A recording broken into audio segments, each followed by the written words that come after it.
So it's preparing to live stream. So it's just taking a minute. Yeah, Once it's on, I'll let you know and you can press record. superb.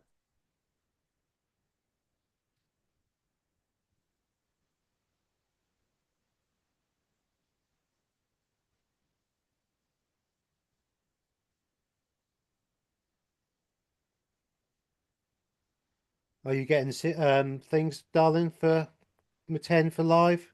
Yeah, I will do. I'll get the link to share it in a minute. No, no. Is it coming up? Yes. It's come up. Okay. Can you Yeah, see? it's on. Can you see us? Yeah. We're live then.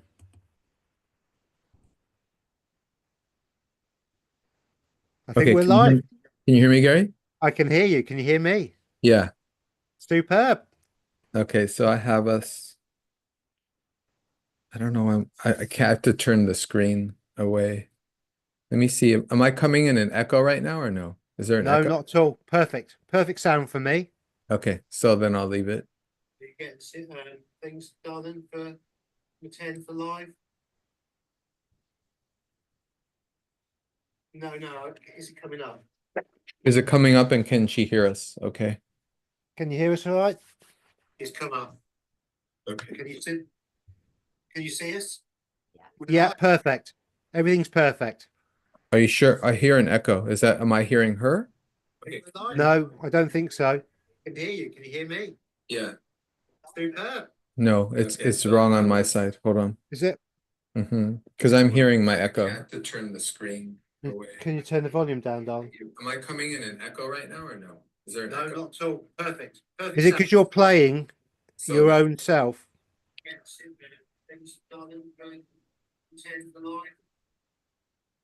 Because we do get a slight delay, but the sound sounds brilliant here. But It why? sounds fine on Why? Mel's device. But why are we hearing the echo? Okay, how about is the echo gone now?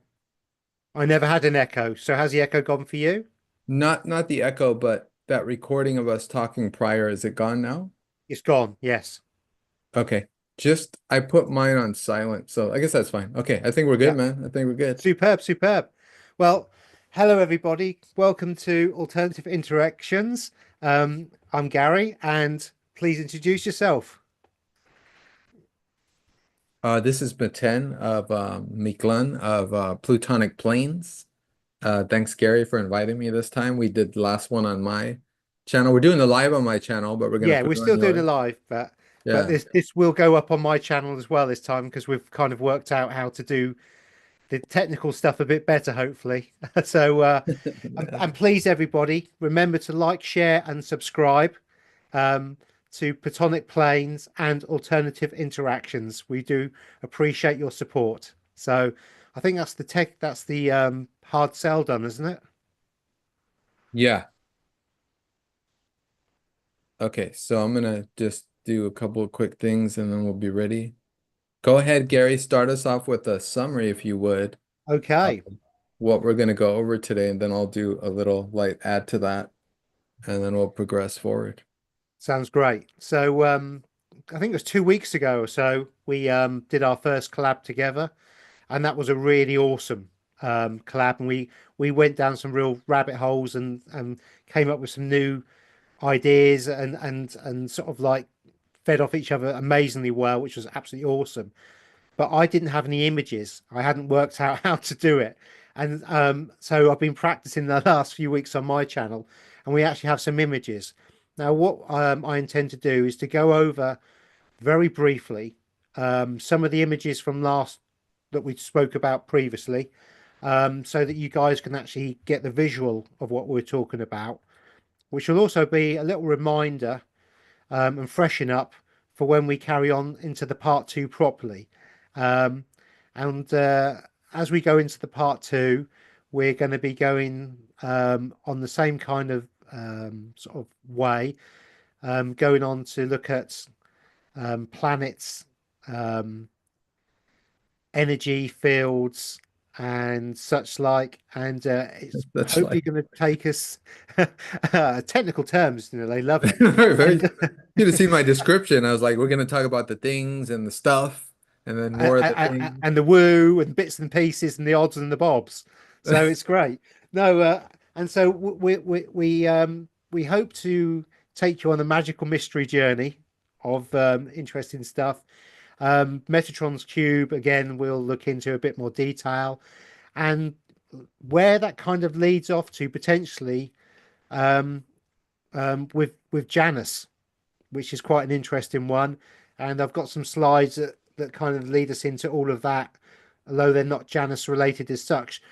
The symbology is all there, which I think you'll quite enjoy. So, and Maten, what have you got for us? I'm just going to reiterate you to see if I understand. Okay.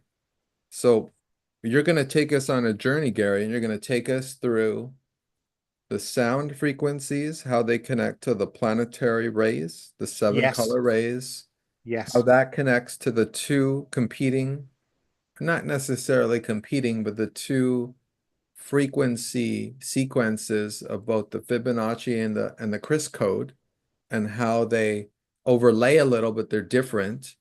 And then you're going to connect that to the work of Chief Ironbush and Jason Breshears, yeah, because they're both utilizing history as and temporalizing events. What is that term called? They're both um well, they're using chronology basically. yeah, it's chronology. It's based on Yeah, chronology. So they're yeah, chronologists. And then we're going to also connect that to the symbolism of architecture and frescoes in terms of where this fits in the constellations, because we know that the constellations chart the history as well of this plane, of this realm where we're at.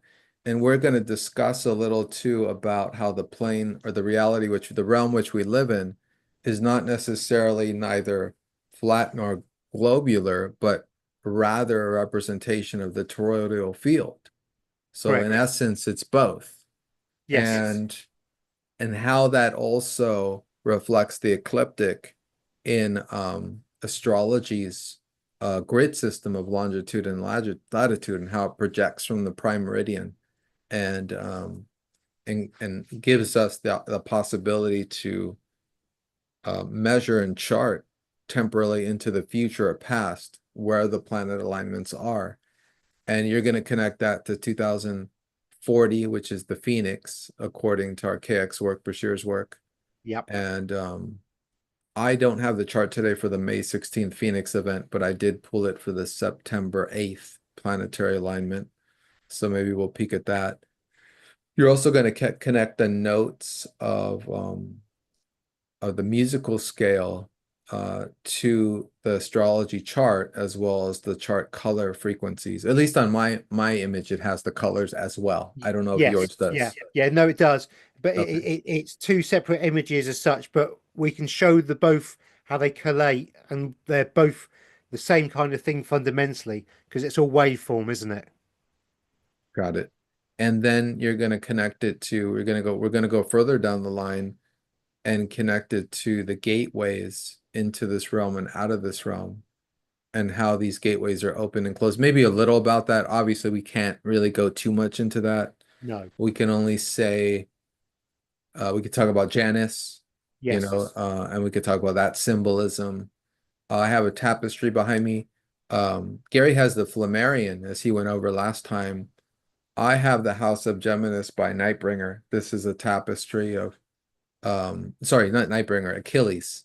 This is the latest block metal album by Achilles, and this is one of the art pieces for it. It's not the cover of the album.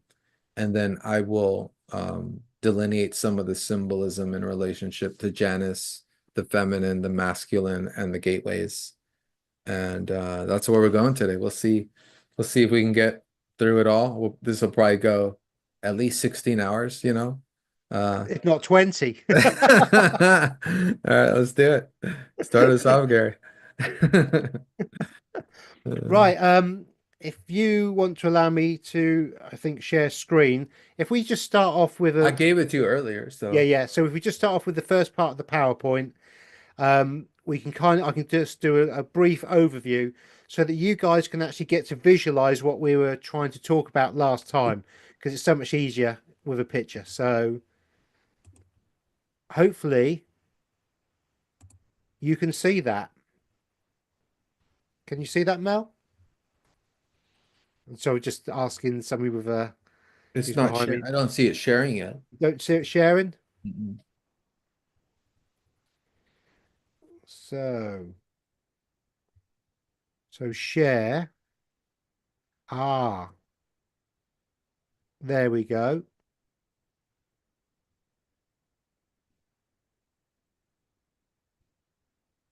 There we go. I think we're sharing now, aren't we?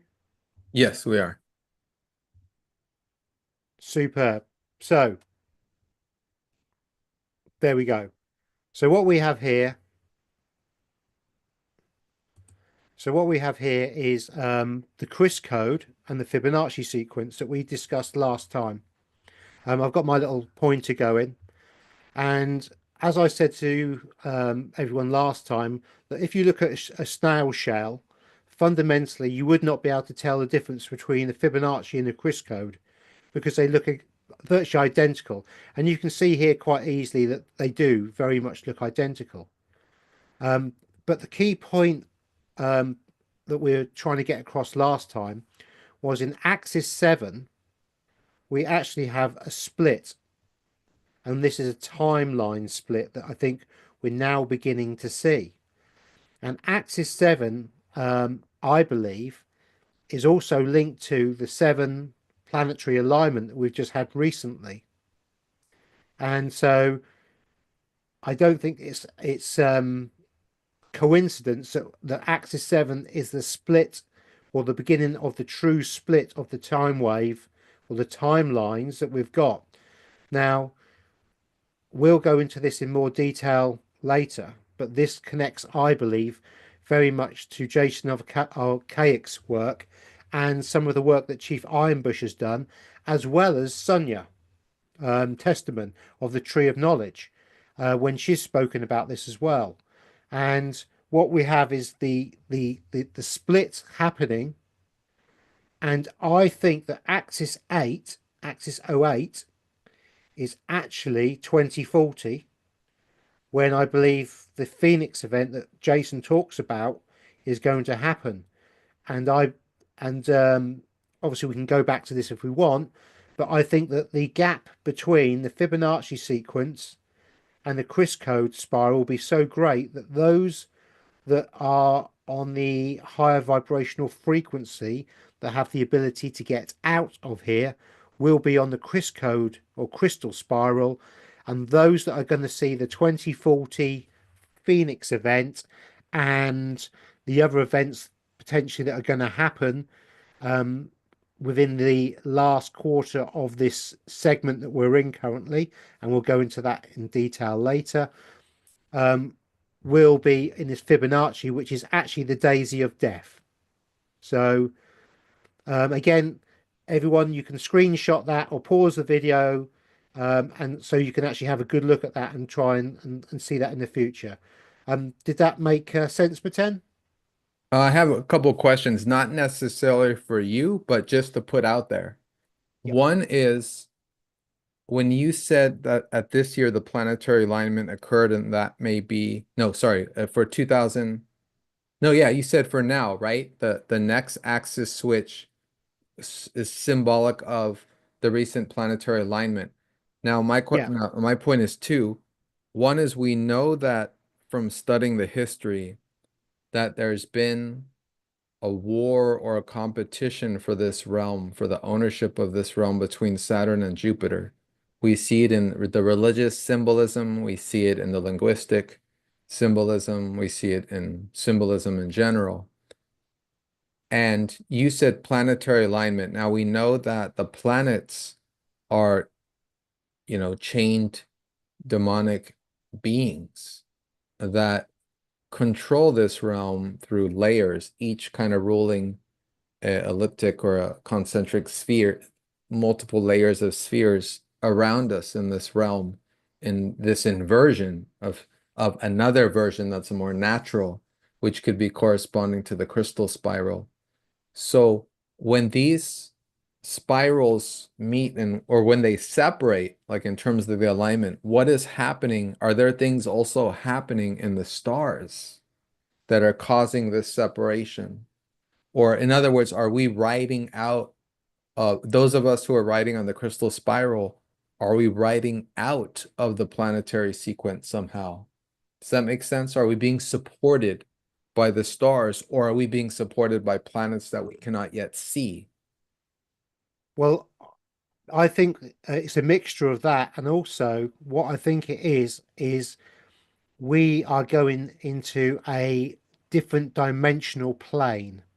Now, some call it 4D or 5D, and they class this realm as 3D. But what I think this is this connects to the Great Pyramid of Giza. And I haven't got any slides of that up here today. But the Great Pyramid of Giza within Jason Bashir has, I think, very cleverly worked out that it's a calendar, but it was also a machine. And this machine ran for, he believes, 3 seconds or so and uploaded information within this realm.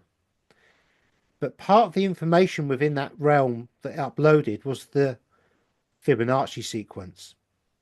And the Fibonacci sequence is a system that collapses upon itself and is an ending, it's a decay.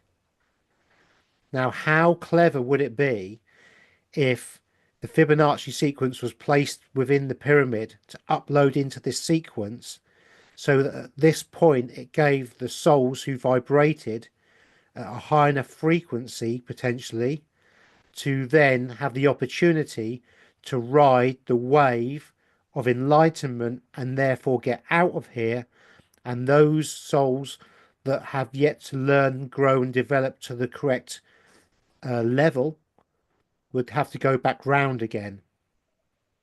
It's kind of like a cheap process of this is a backdoor exit out of this realm. Got it. Well said. Okay, let's go on. This one I'm not going to go on to too quickly about. It's the mathematical formula. Please screenshot it and you can read what it says. Could you show it? It's not being showed right now. Can you click on it so we could see it for a minute?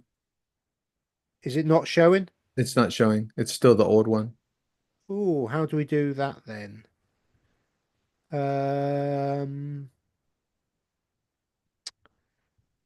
Murky's playing his tricks. Mercury certainly is. Yes, tricks. I wonder how we do your screen sharing. Oh yes, I see.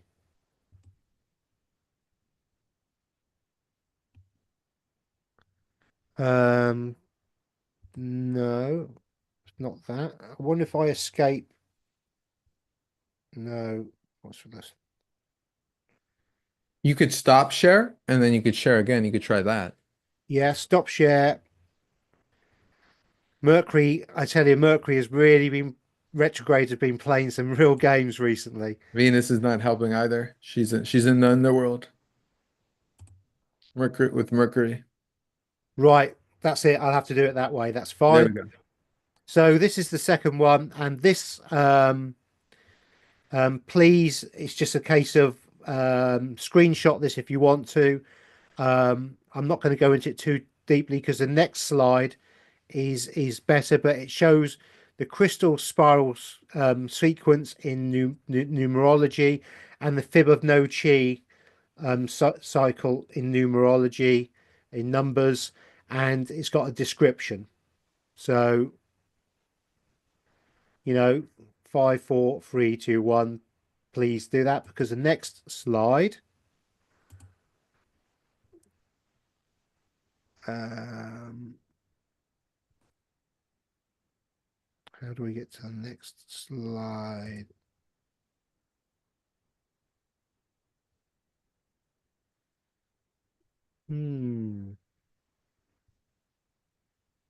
Let's just see what I can do here.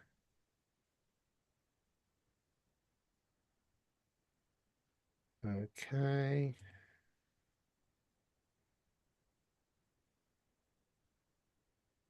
There we go. Hopefully we can see that. Yes, we can. Yeah, the daisy of death on the right and on the Yep, left, that's the Chris code, correct? correct. So what we have is um, the Fibonacci sequence, which is actually the daisy of death. Um, and we have the um, Chris code, which looks different. And you can actually see, this is why I put the slide in, because you can actually see the difference between the two. And these actually make squares fundamentally. And this is more of a flow, more of a natural, almost toroidal system. So one does not look like a toroidal field, and one really does. Yeah, the one on the right looks like cubes. Yeah, you could see it as the three-dimensional or four-dimensional cubes. Correct. Which is Metatron's cube as well, potentially, that we went over very briefly. But And that's also anything, in the films, right? There's also films which like to underscore the cube, right? Interstellar, I think, right? Uses the yes, cube, right? And that's interesting how it does, right? In relationship to time travel, the past and the future. So that's they're telling us their spiral, writing that spiral, what it is. I didn't like that movie at all. I couldn't stand the cliched, you know what I mean? Fake atmosphere of that film. Couldn't stand it. but yeah, so it's a very good visual to see the difference. And unfortunately, the new age and many people with very good intentions that don't understand that there is such a thing as Chris code will create energy bracelets and medallions actually under the Fibonacci. And what they're actually doing is they're taking their own energy away from them and giving it to somewhere else. And this is part of the inversion of the realm we live in. Yeah, no surprise there. No, no, no. I wonder if it shares now. Can you see that? Has it changed? It looks like a spiral image of people That's or the one. beings getting smaller and smaller, almost like Well, fading into a background. yeah. So if this is actually the Fibonacci, and so we're born in the middle, and as we go, we grow and we grow, and then we get to a certain stage where we start to decay, which is what the Fibonacci does. And then the decay goes into the end where it actually collapses. And the Chris code does not do that. What do you mean by it collapses? How does it collapse? Either numerically, mathematically, or It has no how can I put it? It uses energy. It cannot create energy. So the Chris code can actually create energy. So when you break the Chris code down, it's a copy of itself within itself, within itself, within itself. So it's a self-replicating system. As the Fibonacci is a parasitic system where it takes energy from the surrounding area until the energy is used up and then it collapses upon itself, you which is know the part. do you know the I don't know, this may relate. Sorry, I don't mean to interrupt. No, no. Is the Ouroboros like a similar symbol of Fibonacci in the sense that it's the serpent eating itself? So I think either Lotta or was talking about this with her recent interview with Sonia. I think she was talking about the Ouroboros and how it is a symbol, even the infinity sign, right? Which is very Yes, similar. These are yes, symbols which it's feeding off itself. correct. There's no other source of the energy. It's There's no just stuck. sustenance. It's stuck Yeah, in its own roll. It's like a roller coaster ride that you can't get off of. correct. It's just moving and it's spirals, but it's contained spirals. It's not as opposed to a toroidal field, which we'll get to, which is self-generating Yes, and develops from a centripetal and centrifugal pull. that goes in both directions and can also and is a toroidal, emanating from a yeah, source. yeah, and a toroidal field can link into another toroidal field and create a bigger field. I wonder if this is what the planets do with their transits or attempt to do, because we're talking about Chris code, not Fibonacci sequence, and the planets would be in Fibonacci sequence. And Potentially so, particularly they're Saturn, which is the seventh, isn't it? Again, Saturn is the seventh planet or the seventh realm. And it's interesting that the split is happening at the seventh point in Saturn or of Saturn, if you prior looked at it to that way. prior to the transition of the invisible planetary initiations of Uranus, Neptune, and Pluto, which symbolize other realms. Saturn is the limit, the defining structure of this realm. So if the sequences are going out of Saturn, or at least the Chris code is, then that makes sense. It's a gateway out of here, out of this Yes, particular inverted realm. Yeah, okay. Wow, okay. nicely put. Nicely put. I see. That's what I love about you, the way you can see it in a different way that I can, and verbalize that in an astrological or planetary way that makes total sense. I do my best. I still struggle because with astrology, we're talking about the astronomical as well as the astrological, and to marry those two is itself the contrast of the Chris code and the Fibonacci, because astronomy is the description of the realm we're in and how we're utilizing it, and astrology is a recording, a measurement of time, where the planets are going to be from one day to the next, plus the symbolism, plus the actual song of this celestial sphere, the songs of it, because we're walking songs, the planets are songs, everything is a frequency, it's a song that Yeah, resonates, and objects are resonating or they're not. I mean, that goes into physics, right? uh, yeah, yeah. Because something like a lump of steel will resonate and vibrate very, very slowly, and so we get the hard feeling. And something that resonates very quickly, like water, has a soft feeling. And so you get the two differences. So the slower and the lower the vibrational frequency, the denser something is, and the higher the vibrational frequency, the more softer it is. and what does that mean, that contrast of soft and hard in tone, in I, what I, does I, that s- correspond to? I'm not sure. Does I'm not that sure. correspond to our frequencies? Well, I think it's more to do with light. And the next slide, I think, shows this quite nicely. Because So, red is a heavy color, for example. So infrared being the bottom of our visible spectrum, right? And ultraviolet being the top would be the light or the soft. No, no. Is the soft the light? No. can you see the emotional guidance scale? Mm-hmm. Yeah. And so what we have fundamentally is, and this is kind of a stretch, but as we go down the spiral of the Fibonacci, we go down into the blue light, and as we raise our consciousness, we go to the yellow, we go up. Interesting. And so I can't tell you note wise and Yeah. musically wise the difference, but I can show it via light on this scale. Well, this is even a variated representation of the visible spectrum. It's not from red to, it's not from infrared to ultraviolet. It's a different scale. Fascinating.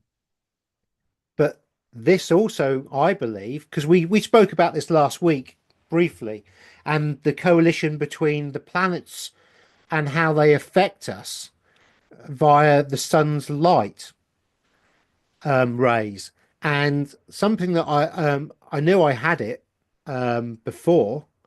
Have you got anything else to add to this, or are you happy with that? No, no, I'm happy. We can go on to the next Yeah, slide. yeah. Now, as we were talking, when we were children, we had a yellow sun. We now have a white sun, and you can see the scale. And once we get to the end of this light frequency, which I think we nearly are, we get the phoenix reset and we go back to the yellow sun again. And it Do all we go starts to a over blue again. sun? Do we go Uh, to a blue? And I think it's the sun simulator in front of the sun, right? Possibly it's the sun in front of a sun, and then there's another sun out in the real, right? In the real realm.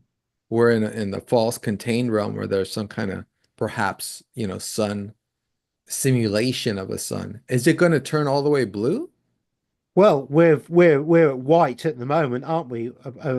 I mean, it's very powerful. Fascinating. But when you actually look at the sun in the morning and the evening, we still have an orange sun.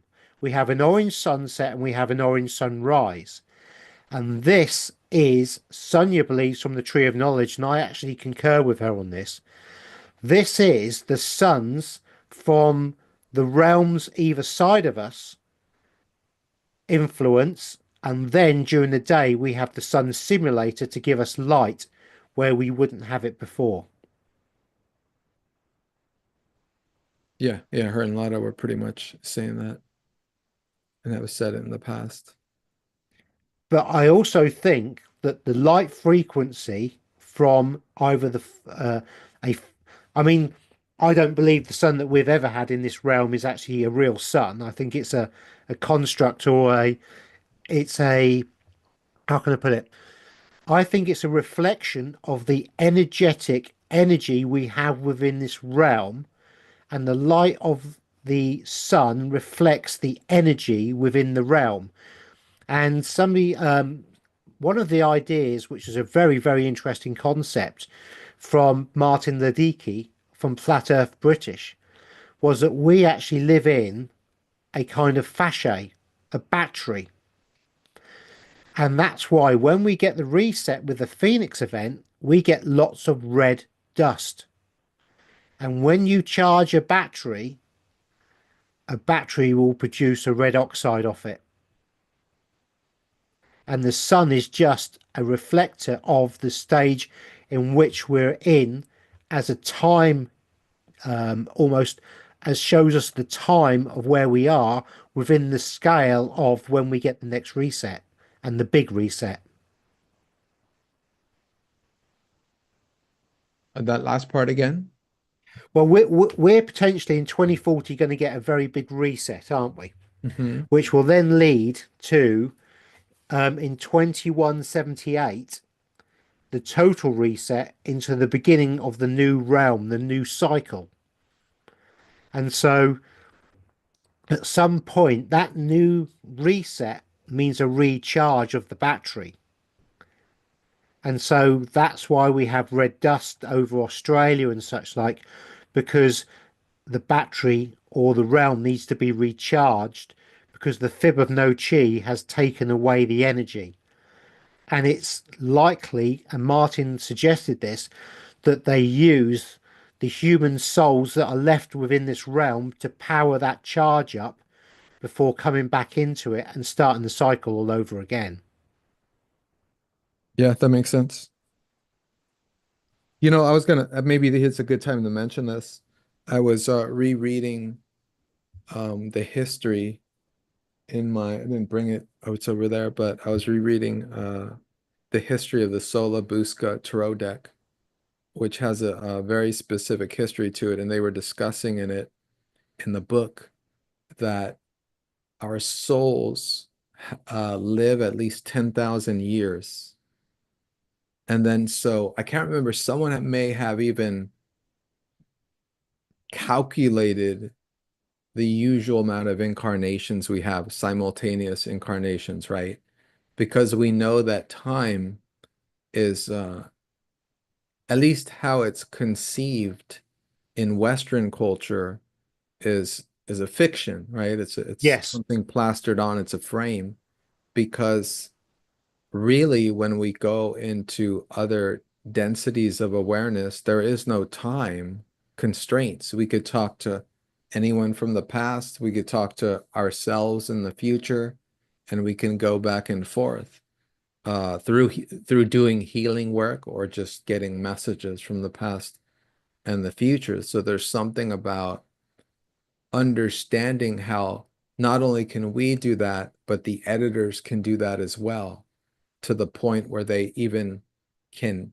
I mean, that's why they have this kind of, I mean, even though, the aphotic Gnostics would say we're trapped in this realm, and they are as well with us, there's some level of understanding that because we're in some kind of fabricated realm, that there can be manipulation, even inserts like in this holographic everyday reality, which is why we have the Mandela effects and etc. And which is why also in having these inserts, why the level of non-temporal awareness is the conduit for getting out of here. Because if we're grounded in the natural world, then we look for the portals and vortexes and vanishing points in nature, not in the black mirrors, which we're all looking at right now, but rather outside in the tree mirrors, the tree portals, the tree gateways, right? As Sonia always comes back to, Yes. how there's, and I love it how she said that in every density of awareness, I'm using the term density, I prefer it over dimensions, because dimensions is something more Fibonacci, it's more layered cubes in a sense. But if you think of densities, it's just this same field of awareness, it's just different layers of it, like an auric field. And so I love that, because it's the idea that trees are the same in every density. So no matter where you go, as I look outside right now through my window, there are many trees, and they're all there no matter where I go, even in my physical body here, where I may go and come back. Those same trees are surrounding, and all those densities, all Yeah. those worlds. I actually see it as the base programming. So from the teachings you've given us on human design, we come in with a different human design system within us to promote a different kind of experience while we're here, a kind of a program within a program within a program. And I believe the trees and such like are part of the base programming and are always in every single density, realm, or however you wish to use your language, as a base construct. And it doesn't matter if you're in the 3D or say 5D, the holography will always be fundamentally the same. A tree is a tree is a tree. Doesn't matter. It's that familiarity of the base program that we see across the board that allows for the nuances of the experience of our time here in this inverted realm. Beautiful. I mean, that you just described the root, the real root, if there is one, when we're in an inverted realm. The root of a tree is the root to where the real is. And the branches also span out to reach for the real outside of this realm, or REEL, this real. So well said there. Really interesting. Right. So the next slide is now, I'm not saying, how can I put this? I have real problems currently with our chakra system and the Sophrogou frequency.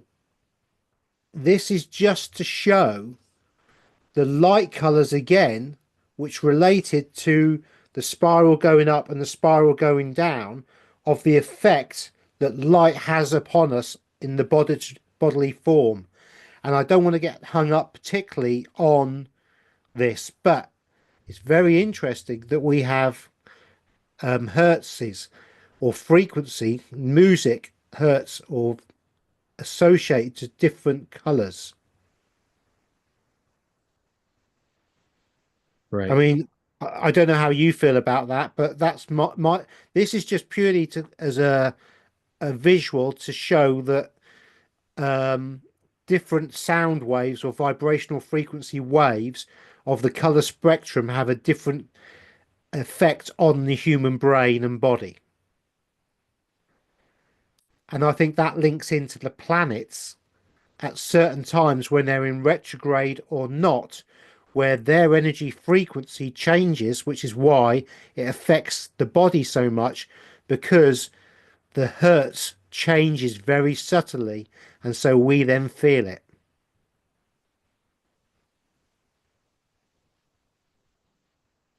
What is it that causes this change and shift that we feel?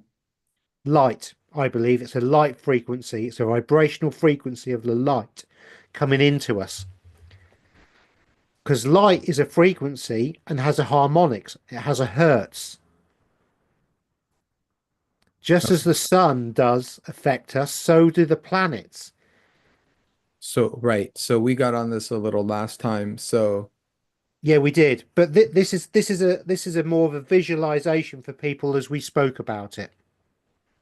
and I can go over the layer real quick because I have the colors in front of me. So these colors correspond to the seven color rays spoken about in Jyotish astrology. Some people call it Vedic, but that's an incorrect term. So in Jyotish astrology from India, they really focus on the color rays and those frequencies, which is our, visible spectrum, all the way from infrared up to, I mean, we would reverse this to ultraviolet, but just in the way it's written, it's correct. So red, of course, being the heaviest, symbolizing the south node, our past, the weight of the past. And then going through the other color rays, orange well, I'm not even remembering it all right now. Green of Venus, for example, the blue of Saturn, it would be a dark blue, and then up to ultraviolet, which is more of well, it's closer to Saturn.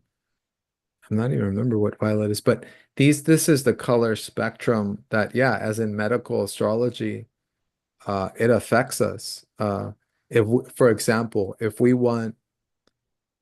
there's going to be an eclipse near your sun, like kind of what happened to all the Pisces in recent days with our recent eclipse that occurred on the 14th.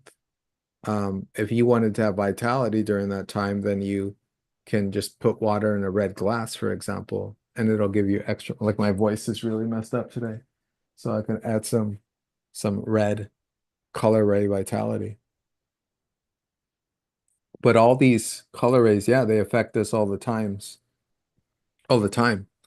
Um, and so it even matters like using light bulbs, right? I'm sure we all know about this in certain countries and certain states. We can no longer really use incandescent light bulbs, now we have to use these other types of light bulbs, which LED, yeah. yeah, LED, which are basically smart bulbs conveying information through the 5G frequencies, which is going to be, I imagine, a very low frequency, Yes, very related low, or lower, probably a heavy, dark, uh, dense. blackish, dense color.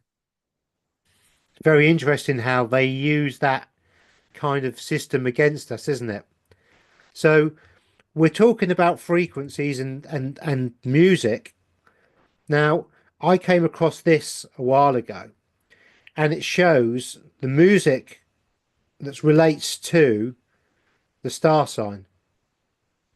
So Sagittarius, Scorpio, Libra, Virgo, and it shows the someone's actually written in their own hand here what has the biggest effect within that. Now, I know you said you had something similar, didn't you? Yeah, I'm going to show mine now. Everyone look at that one closely. Maybe look at your sign, for example. So I'm gonna go back to yours, Gary, because I already compared some and it does seem different. Do you know the source of yours? No, I don't. No. Okay. And again, I'm not saying this is correct. Yeah, What we don't know what exactly. I'm saying is this shows, I think, that frequency has an effect on us. Yeah, yeah, that's more to the point. Yeah, we don't Yeah. know the exact, but this is like so there's two notes per sign. And this shows the kind of the 12 houses of the zodiac. This is a great picture because you can see the theory, the music kind of theory drawn out on the yeah, that's amazing. And So I'll again, that again goes back to kind of classical music and the fact that they went from 432 to 442 hertz to change the effect that the music has upon us and the body and the mind. got it. There's all kinds of great comments in the chat real quick. I'll go into that before I share the one I have. Let's see a couple of things. Um, one person said they created a skylar coil and it's exactly like the crystal code. And that's FR33 man. And so that's pretty brilliant. They said it's exactly like the crystal code. So it's like the Chris code when they created a coil and it emanated like that. Thank you very much for that comment. I haven't got comments. I'm not looking at them because I find it too distracting. I can't do two things at once. No, I'm a I know. man. We discussed that. I'm just going to But go quick. it's but please do, Maten, if you can keep an eye on the chat, that'd be awesome. Robin noted that biofield tuning uses Fibonacci frequencies. Yeah, that's what I was like. Me and Gary were talking about in the beginning how we know that it uses Fibonacci. And it is powerful when it's used. I've had it done. But when I heard it was Fibonacci, I kind of stopped doing it because I was like, what's going on? What's really happening when I dig so deep into when my field is being, so deeply affected because it's very powerful. Um, there's some interpretation of the Phoenix event here with the dust burying things below it where the plasma charges on the surface, petrification. Oh, petrification on the surface. And then a comment that a tree is a pillar, oak is seen as a door, and the tree also represents a toroidal field.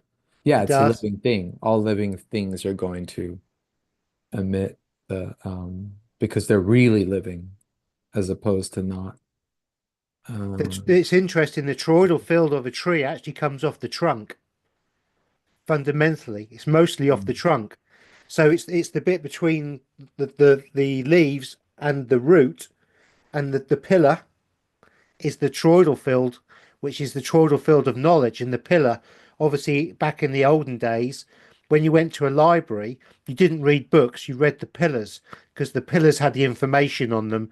There were no books. The pillar, you said, had the information, and there was no. There were no books. All the information was carved onto the pillars. And so when you went into a library, there were pillars, and you would walk around and find the pillar you wanted, and you would read the information off the pillar. And actually, the Great Pyramid of Giza was called a pillar in the early days, was not called a pyramid. That's a modern interpretation.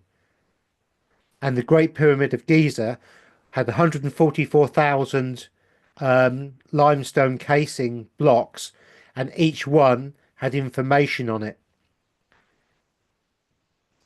It was a history in itself on Pillars, the outside. going back to the pillars as a library.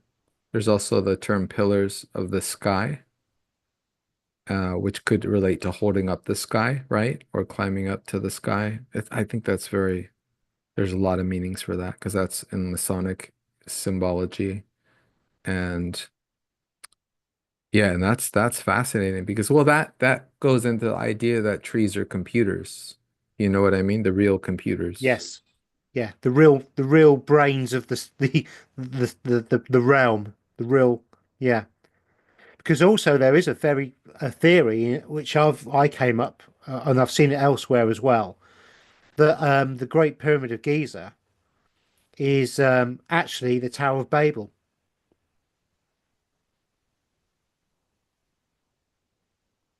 That's Because that's that's that's too layered to go into. I mean, that's like yeah, what's yeah, the yeah, meaning of yeah. the term Babel? What's not? That's quite a deep one. But if the Pyramid of Giza actually was a machine and uploaded something into the holography, then that would have been man trying to escape via the Tower of Babel. But it didn't happen instantaneously. It just uploaded data within the realm to allow that escape to happen, which is now coming up now soon in time wise. That's powerful. Okay, so I'm gonna share. Do you want me to Um, stop sharing? no, you don't have to. I think mine will automatically come in. Can you see it? No. Okay, maybe stop sharing. Yes, now yours has. Okay, so this is a Song Gaia sound medicine chart. So I had a reading years ago by a woman who had some software, and she was trained at a school. I'm sure she went to the school here in San Rafael in California. And there was a software program where you could record your voice, and then um, the software would determine which notes you have in your voice and which notes you do not have in your voice. And the ones that you were lacking uh, were notes that you wanted to hear more so that you can incorporate it, because we're supposed to be able to express all the notes, not just the ones of our sun sign, although those might symbolize who we are. But I was interesting. I found that my rising sign was not represented strongly enough, and neither was my sixth house cusp. And I think I can't remember what else, two other two other notes that supposedly my voice was lacking. And so in this one, if you guys remember from the past, I think for Jamie, I did his Scorpio. So it should be on the screen what notes I said there. And we could use that as an example to compare the difference. So I had said that his was, let's see, because I put it in response and now I don't see it. Okay, so I think it's right there. Yeah, C major and A minor was on your map for Scorpio. On this one, it says G and G. So just G. So interesting. I wonder why the difference or distinction. But this is a bit a modernized, version. Uh, and some of these have no, they're all just one note. So the page that you represented had two notes per sign. Yeah. This one has one. So they're probably using a different scale, a different kind of musical notation. Uh, Something that we came across because my partner did something like this. And when we did some digging on this, because you could use your voice, they would take a photograph of your aura and send you music to put into your ears to listen to then help boost up this kind of stuff. When we looked into it fully, the system had been developed by MIT, which is a eyebrow raise, but within the system, the Fibonacci sequence was there in its full capacity. it was there in its full capacity in a Yeah. relationship to the notes. Yes, it had the Fibonacci sequence within the notes, how it played out. It was part of the programming from MIT. So there's been talk about, I'm sure you heard this, there's been talk about that in different from different camps. I think it was Oracle Girl who said this, that there would be new notes that would come into existence during this time. And so I'm wondering if that would be notes in relationship to the crystal code of awareness, and there being a new layer of musical expression, a new scale. And this is fascinating, man, because I wanted to bring this up. I won't show it, but I'll just mention this and then we can go on to the next. So I have a PDF. Let me put it on my other screen so I can read it to you guys. This is from a YouTube and a website called Myth Decoded. And so this was more about, the lineages and the bloodlines and all that stuff. But there was this interesting reference to, and I guess I must have kept on reading the page because now I lost the page. Okay. So there was this reference to music of ancient times. So, for example, there was a mention of, okay, give me a second. Oh, I don't want to do it from memory. It was mentioning that in Mesopotamia and in Sumeria, that there was certain ancient scales that were of use. Okay. And it was mentioning, I guess what they call, the tritone, what the church would call the devil's tritone. This is a particular interval, that you hear for example, Holst, the famous composer that did the planets, right? And so you hear this especially in Mars, which is like the core of a lot of modern metal, right? I mean, that that composition piece is reflected in Diamond's Head song, Am I Evil, a metal band from the early 80s. And it's fascinating because that particular tone, and you hear this in metal music, this atavistic invocation of the ancient past, right? In some of the metal bands, you have this huge paganist revival, but it's more of like an ancient revival for like past sounds. There's some bands that even do Egyptian chords and scales, and this kind of pulls you, into the past and awakens some of the DNA in strange ways, right? So what it was saying here, if I can find it, is that there are some modern re-representations of these particular chords and scales. And it was listing some of the composers of the last 200 years. And it's just so annoying, man. I had it right on my screen and now it's gone. And but it mentioned Wagner, in the Ring series, the 16-hour, Ring cycle, as well as his other pieces. And and she noted in Myth Decoded, she noted that these songs, these pieces, these composition pieces are utilizing like this ancient music from the past, right? These ancient scales and chords. Now, what I'm curious about is if they correspond to Fibonacci, you know what I mean? Or the crystal code, because we know what we're experiencing in modern day to some effect is like this saturation of Fibonacci sequenced, over digitized expression of music, and what we're inundated with is music that is highly repetitive and highly based on, like especially like rock, like based on a very heavy pulsating first, second chakra kind of trapped energy, right? Trapping us in like the sexual realm of awareness. And so again, not to say that metal doesn't play to those frequencies, but when I discuss metal, I'm more talking about like dark wave and the influences of certain types of metal music that's very ethereal and intricate and goes deep into these kind of atavistic melodies that are just very inward, very background based, instead of someone screaming at you, you have someone doing like a rasp, like a throat expression of their deep emotional inner content. You know what I mean?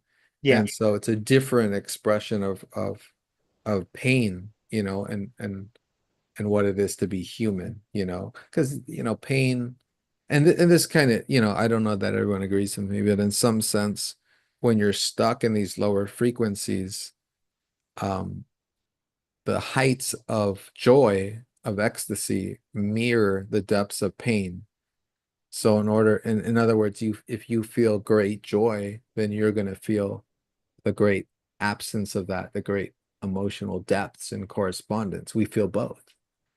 And and that's almost like a little wrench in, the whole idea that, it's better to hear the happy music, as opposed to, negative, ugly, like depressive music. You know what I mean? But and yet they're all expressions of who we are. So we just don't want to live, you know what I mean? Live too low, or too high maybe, but find the correct balance.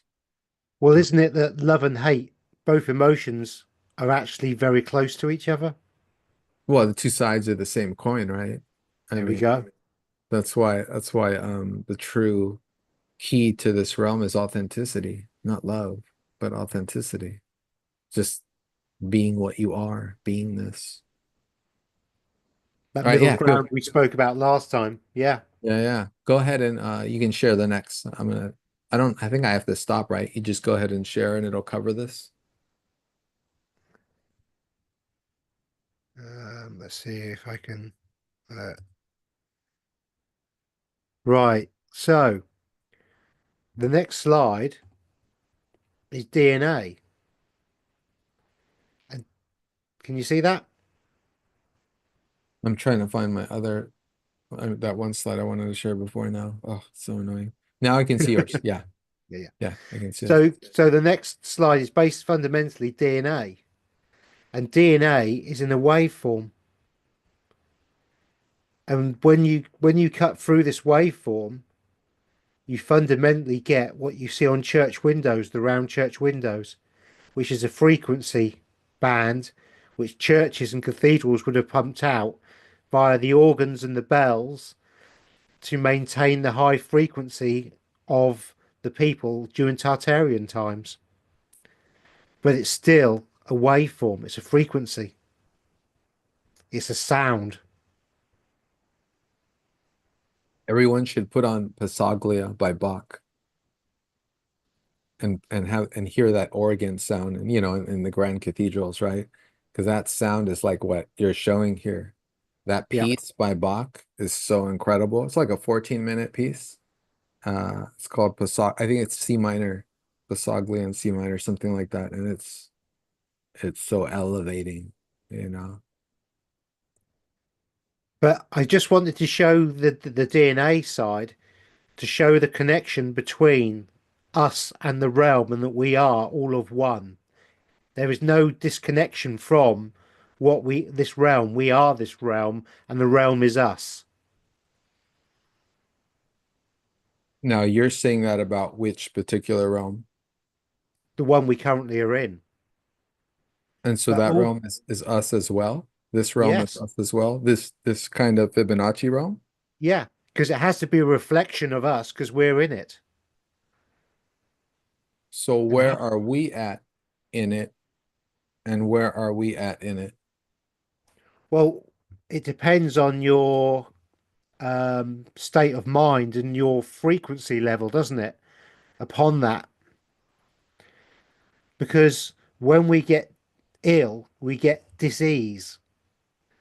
And so the dis-ease is the change of the frequency within the body, and so the change of the DNA, and then you get ill.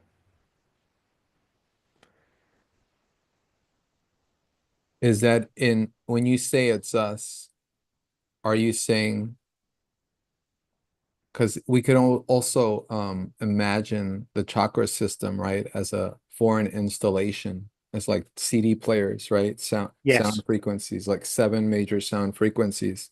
So when we get sick, are we operating mostly from those glands, or are those glands just getting muddled and unkept, and thus the frequency is distorting, like on a record, right? It's like a record spinning, right? If it Yeah, it's a starts to get warped, distortion. right? Then Yeah. there's distortions in it and in the frequency. I think for us to be in this realm, when you look at a rainbow as in as within, as without, so within, so without. Our chakra system is the same color as a rainbow, and there's seven colors and the seven thing. We've seen how Seven the planetary frequency. Yeah, rays. yeah. Yeah. So if we have a, how would you stop a being from escaping if you didn't put chains on it out of a prison? You've got a work gang in America. They're digging the side of the road, and those guys are either driven into the middle of nowhere so they can't escape, or they have a chain around their ankle while they dig the holes. Is the chakra system the chain around our ankles holding us in this current vibrational frequency of a realm, not allowing us to escape it? I'm just putting the question out there. No, that makes sense. And there's some talk, especially in the depth book. Nancy, my friend Nancy put me onto this. In the depth book, it talks about how the chakra as a foreign installation system is regulated by the planetary cycles, especially the moon, right? The moon would be the primary, and in human design, the moon is the primary programming agent of the Maya, right? Of the illusion or the delusion of this lower frequency realm. That's also us, but that's lower, as we've kind of determined and spoken of, and corresponds to the Fibonacci sequence. So, and that, that goes back, I probably mentioned this last time too, is it goes back to the idea, especially of Gurdjieff, that we are in essence being fed or being used as batteries by the moon, which redirects the energy to substantiate this realm and continue its existence. So we feed the moon by, I don't know if to say celebration is the correct term, but if we're celebrating or we're exerting energy in certain ways on a full moon or on an eclipse, it's definitely feeding this particular realm. Does that make sense? Yeah, yeah, it So does. it's questionable whether, there's a lot of people that like to do, oh, let's do a full moon and new moon gatherings, And so relative to what you're doing, I question, that intention, why? For what? Well, it's interesting that the moon in the tarot cards is illusion and delusion. It's hidden secrets. It's opaque. It's not necessarily a good card. The moon is not necessarily a good card. And actually in the tarot, it's got twin pillows down the side and two dogs barking. So you have a duality going on within the moon hiding secrets. Yeah, I remember. And then the other layer to that is in metaphysics, especially in the work of Dion Fortune. There's a highlight and underscoring of the moonlight as giving off its own light, is not really being a reflection of sunlight, but rather generating its own light. And Yes. then we know from simple physics that, or simple experience, that it's colder when you're in the moonlight. And also, it points to some kind of level, perhaps a deceptive level of introspection, because what you see in moonlight is not necessarily something outside of you, but something being projected from within you. Whereas in sunlight, we see what is visible according to the visible spectrum. And the sun, reciprocally actually blinds us from some external things. So what we see at night and what we see during the day are two levels of reality. And Duality again. yeah, another duality would be the relationship, as we discussed, between the planets and the stars. The stars as friends of humanity and the planets as enemies of humanity, and how they affect us in their transits and their movements. Yeah, this is all interrelating. Yeah, yeah, yeah. Because obviously, um, the moon is a luminary, and when it's at full moon, it produces lunacy. Yeah, we know. For those, it produces lunacy for those that do not know how to protect their energy field, because the lunacy is being extracted out of them. So their emotional body is being opened up to feel the moon, to give energy to it, to feed it. This is what Gurdjieff spoke of, right? To actually feed energy to it. And I wonder if the narration, right, if the musical soundtrack for this realm is about programming that. You know what I mean? Like it's very staccato music, very, very emotion oriented, to the extreme, instead of kind of moving between in and outer worlds. It's more just at least popular music, right? Yeah, yeah, yeah. I found the page on the music I wanted to read. So may I read this Of real quick? course, of course. And then we'll go on to the next slide. Yeah, so this is from Tess Clark. This is her Mythos Decoded. This is on her website. My no, it's just mythosdecoded.wix site. And so she has this quote here that she's talking about musical sequences. And I almost have to go to the page before because she's talking about, she was discussing how certain types of architecture have to do with certain types of music and making sounds in order to move big blocks, You've Coral heard of this Castle. before. We talk about this in relationship to Egypt, right? Like levitation ceremonies that utilize sounds in order to move heavy objects. So she was talking about those musical sequences, and then she goes into, I guess she's talking about a particular ceremony or how it was done. And then she mentioned 6 trumpets positioned at intervals between the drummers. On command, the trumpets and drums would begin with the monks at the rear providing a baffle whilst chanting. The time span before levitation of the stone occurs is 4 minutes, and in this manner, stones have been lifted some 400 meters. So there's sequences of music that have been able to affect matter and to move objects. And she goes on to note that one of the musical sequences is the most famous of all. It's the tritone. And as I had mentioned, dubbed by the church as the devil's interval. This is now it says here, this is a direct extraction from the discovered harmonic scale of ancient Mesopotamian deities, which include the Enki scale, the Enlil scale, the Anu scale, the Marduk scale, the Kinju scale, basically the Sumerian pantheon, right? Inanna scale and others.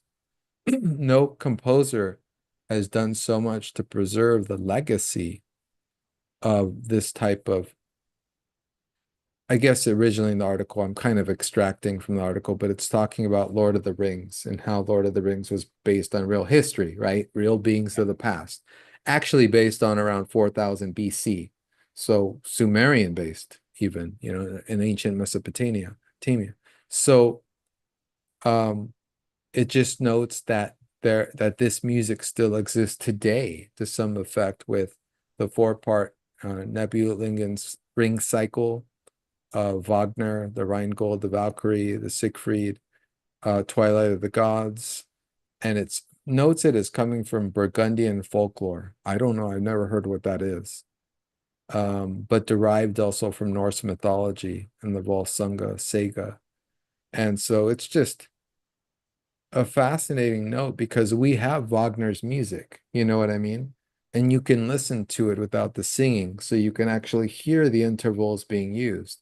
And so I've been doing this for the last couple of weeks, and it is very powerful, elevated music, and very much related to a lot of modern metal, or some modern metal. But yeah, I'll stop there and we'll go to the next slide. Are we Fascinating. going really slow, Gary? Am I slowing you down? What's No, going on? no, not at all. No, I think it's wonderful because I think people want to hear both sides, and it's really fascinating because that puts us back to how they built the pyramids and that guy who built Coral Castle. It all reflects Yeah, back, and it's Coral all Castle. also part of us, you Right. know. So this has true relevance within this realm, you know. Okay, cool. So toroidal fields.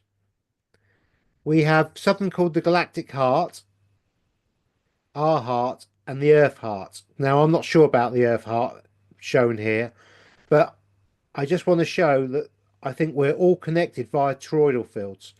The toroidal field, whether it be from the tree, from ourselves, or from what they call Mother Gaia, um, measured via the Schumann resonance, is we are all part of the toroidal field that connects everything within this realm. This realm is a toroidal field fundamentally, and we you know our hearts produce, you can see that the toroidal field from our heart is exactly the same as the galactic heart, which is exactly the same as the earth toroidal field energy. There's no difference. You happy with that? That's great. Yep. Now I've put this toroidal field on its side to show this line here is the plane in which the planets move, and we sit here within the toroidal field of the positive and the negatively charged.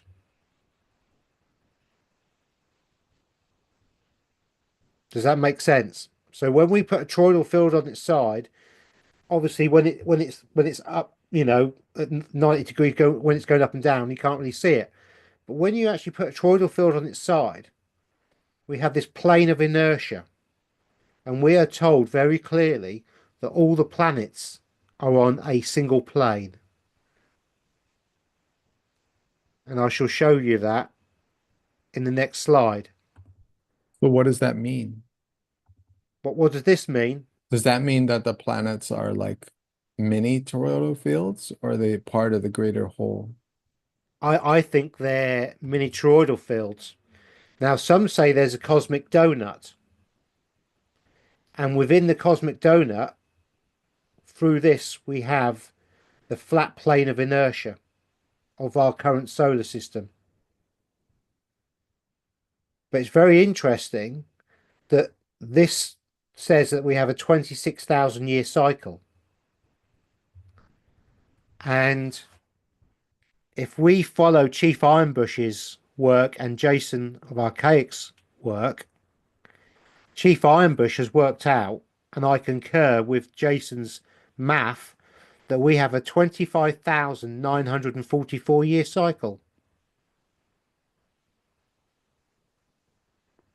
which is Okay, the circle, which is the circle.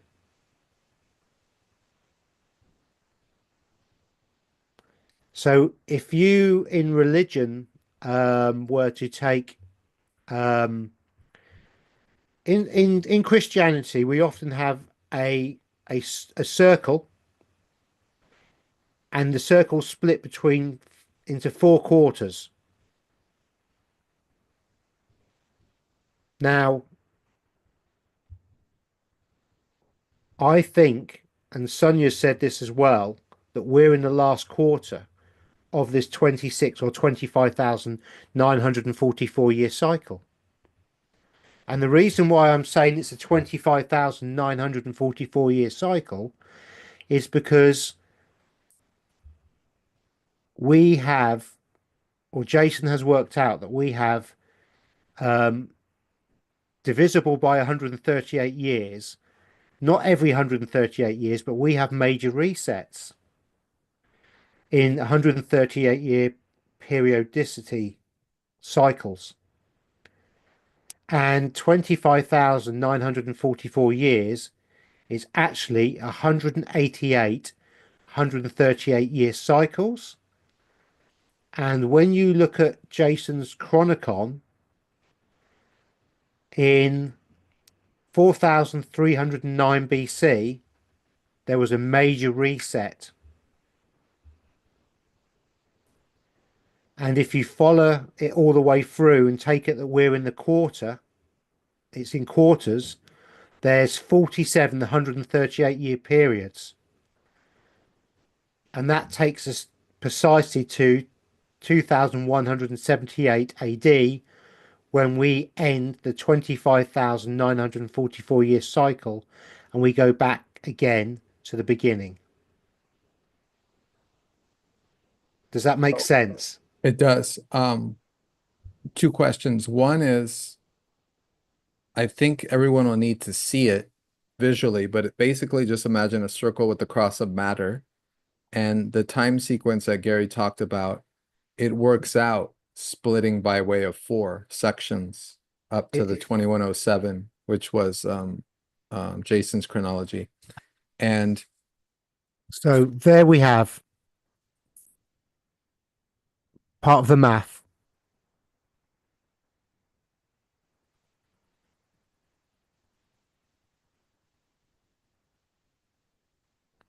now the way you're putting it now, has anyone put it this way besides you?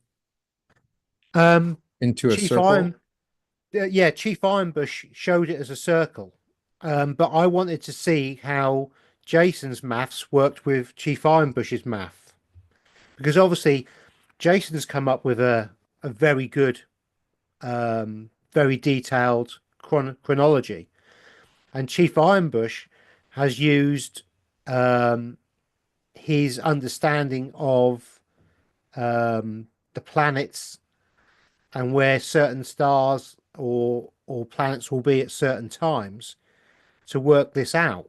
And I wanted to see if Chief Ironbush's research, independent of Jason's research, worked, and it does. So this is an amalgamation of Chief Ironbush's, like the round circle, the way he described it, and the timing. And I've then taken Jason's Chronicon and put the timings to it of the exact years when this stuff happened. Or will happen, potentially.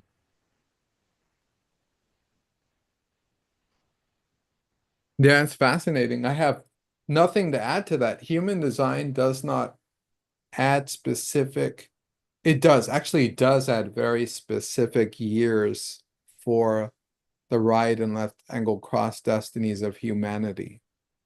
And the one that's really significant now is the one in 2027, in January, February. And this is the one we discussed on my channel, the one of the transition. We discussed it in our Discord, my Discord. Yeah, we do. And that's the channel of the sleeping phoenix coming in 2027, and the cross of planning ending, which means, you know, human communities, that's not something that's going to be supported in the background frequency for humanity. So we're going to go to a more independent individual, not so much tribal structures we've had, but something more independent. You know, we don't even know exactly how that looks like, nor do we know how long the process will take. And we know that human design also says that there's a new type of human coming out during that time. And this will be, again, this will be something that is long and drawn out. It's not going to just happen like that, you know. There'll be, and that relates to the spiral shift, because it's like we've always been this type of human, and now there's like another type that's going to spiral out of us because it's going to be given birth to by humans. But the rave seem, you know, there's a lot of argument in the communities. People think the rave some people think the rave are the new transhumanist version of humans, you know, and other people say, oh, they're, you know, they're a more advanced version of us. But they sound like a degradation when you think about it, you know, or when they talk about the details of how they operate, because they're not going to be emotionally expressive. They're going to be flat in their facial expressions. So it's fascinating, but it's hard to put the 2 cents together, because there's just a lot of talk in human design of like further out than the 2107 is this idea that there's going to be an additional new being, and that'll be the Erons. But those beings will be more like objects than anything else. So it sounds more like a devolution, you know? It sounds more like that the human destiny is kind of resembling the science fiction, right? That we are devolving into the Borg, or at least one of the spirals is. So I wonder if the That's the Fibonacci, Fibonacci. yeah, I wonder if the Fibonacci will devolve into like some kind of, you know, roaming cubes, right? Roaming a Borg in space, you know, in our spaces. It's so strange, man. You know, or and yet that also begs the question, was Ra of human design, was he describing this kind of Metatronic cubic realm? You know, was the demiurge speaking to him and describing how our bodies work in this realm? After all, human design corresponds with the chakra system. You know what I mean? Yeah, it And does. if Yeah. the chakra system is a foreign implementation, then that's a different destiny, you know, it's a veering off. So yeah, man, it's all very fascinating. So, Let's go to the next. I'm gonna peek at the chat and see if they're saying some cool stuff. Let's see.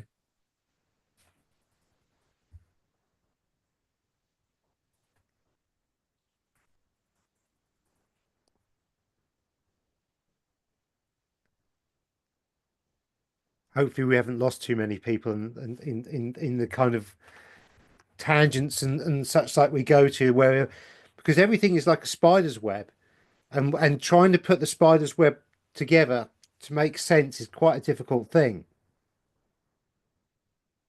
Yeah, some comments in the chat. Let's see.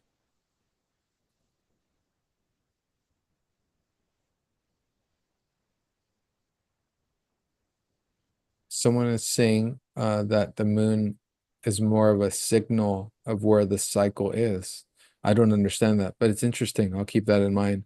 And then someone echoed the comment that, yeah, Orca Girl spoke about the chakra system is obsolete and not part of us any longer.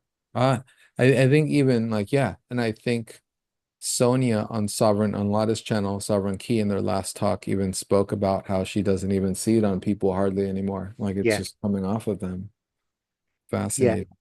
yeah. I think the Chris code is breaking the shackles of the chakra system and changing us to they call it crystalline, don't they? We're going back to a crystalline version of ourselves, which could actually make sense when you start looking at the Mandela effects, and that the heart's moved potentially from our childhood, and the kidneys have moved up, and the body seems to be changing from our memory of what it was like when we were younger. I still think about my heart as being right here on the left side. Do you think where do you think your heart is? Well, I was told it was there, but I'm now told it's in the middle. So I haven't been updated. I'm out of the loop. I still go to my left side for the heart. I don't go to the middle. I never heard that until, recent years when we were going over the different Mandela effects. Yeah. So But again, the Mandela effect, I think, is also proof of the dimensional frequency that we change in. I mean, if you take a piece of flat paper and layer hundreds and hundreds on top of each other, and then create a toroidal field or a waveform going through this, what you're actually doing is going up and down, up and down, up and down through multi-dimensional layers all the time. But as the trend goes as such, you're slowly rising up and up and up. And at some point, that will change to the fact that your memory no longer represents the reality you had years ago, because you've actually gone into a different dimensional density via the waveform as you go up and up and up. yeah, that makes sense. That's what we're seeing in a lot of the imagery, and especially the one you showed on the toroidal field. Yeah. How there's like circles around a stream of energy almost being created, almost as if there's a kind of physics to this, Yes, you there know? is. There The is. the, the idea in art, I like the idea in art of the vanishing point, right? Which is like the center. It's kind of the idea of a center of a toroidal field because it's pulling out and it's pulling into itself. So it is a toroidal field actually from a certain vantage point. And right now, today is March 22nd. So as of, is it the 22nd or 21st? Man, I get, I don't know. I got let's check. Let me check real quick. We need some grounding here. It's the 21st. We're recording on 21st. Yeah. Friday the 21st. So tomorrow, the sun will be at 2 degrees Aries conjunct Venus, the Venus star point at 2 degrees Aries. And this is fascinating because I'll just enter here from those who watch my channel. It's fascinating because I'm calling it the Aries vanishing point. Ray Merriman calls it the Aries vortex. No one else is calling attention to it. But you know, it's the beginning degrees of the zodiac. So it's a new beginning, right? Which means a new ending, right? We just came out all these planets in Pisces. I mean, it's kind of some planets are still lingering there. And we have the Venus star point, we have vernal equinox, which is at 0 Aries. We have Neptune arriving at the end of the month, Saturn in May, and we have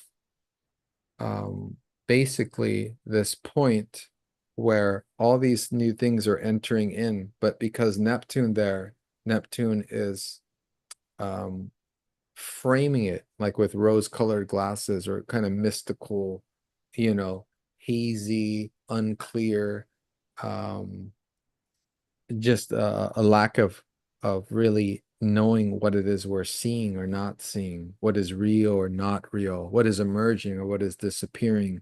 So it's a time of great confusion. And the North Node is there too in Pisces, almost at the Aries point. So right now things are vanishing before our eyes and new things are appearing. So we're living in this, like right now, in this really malleable period.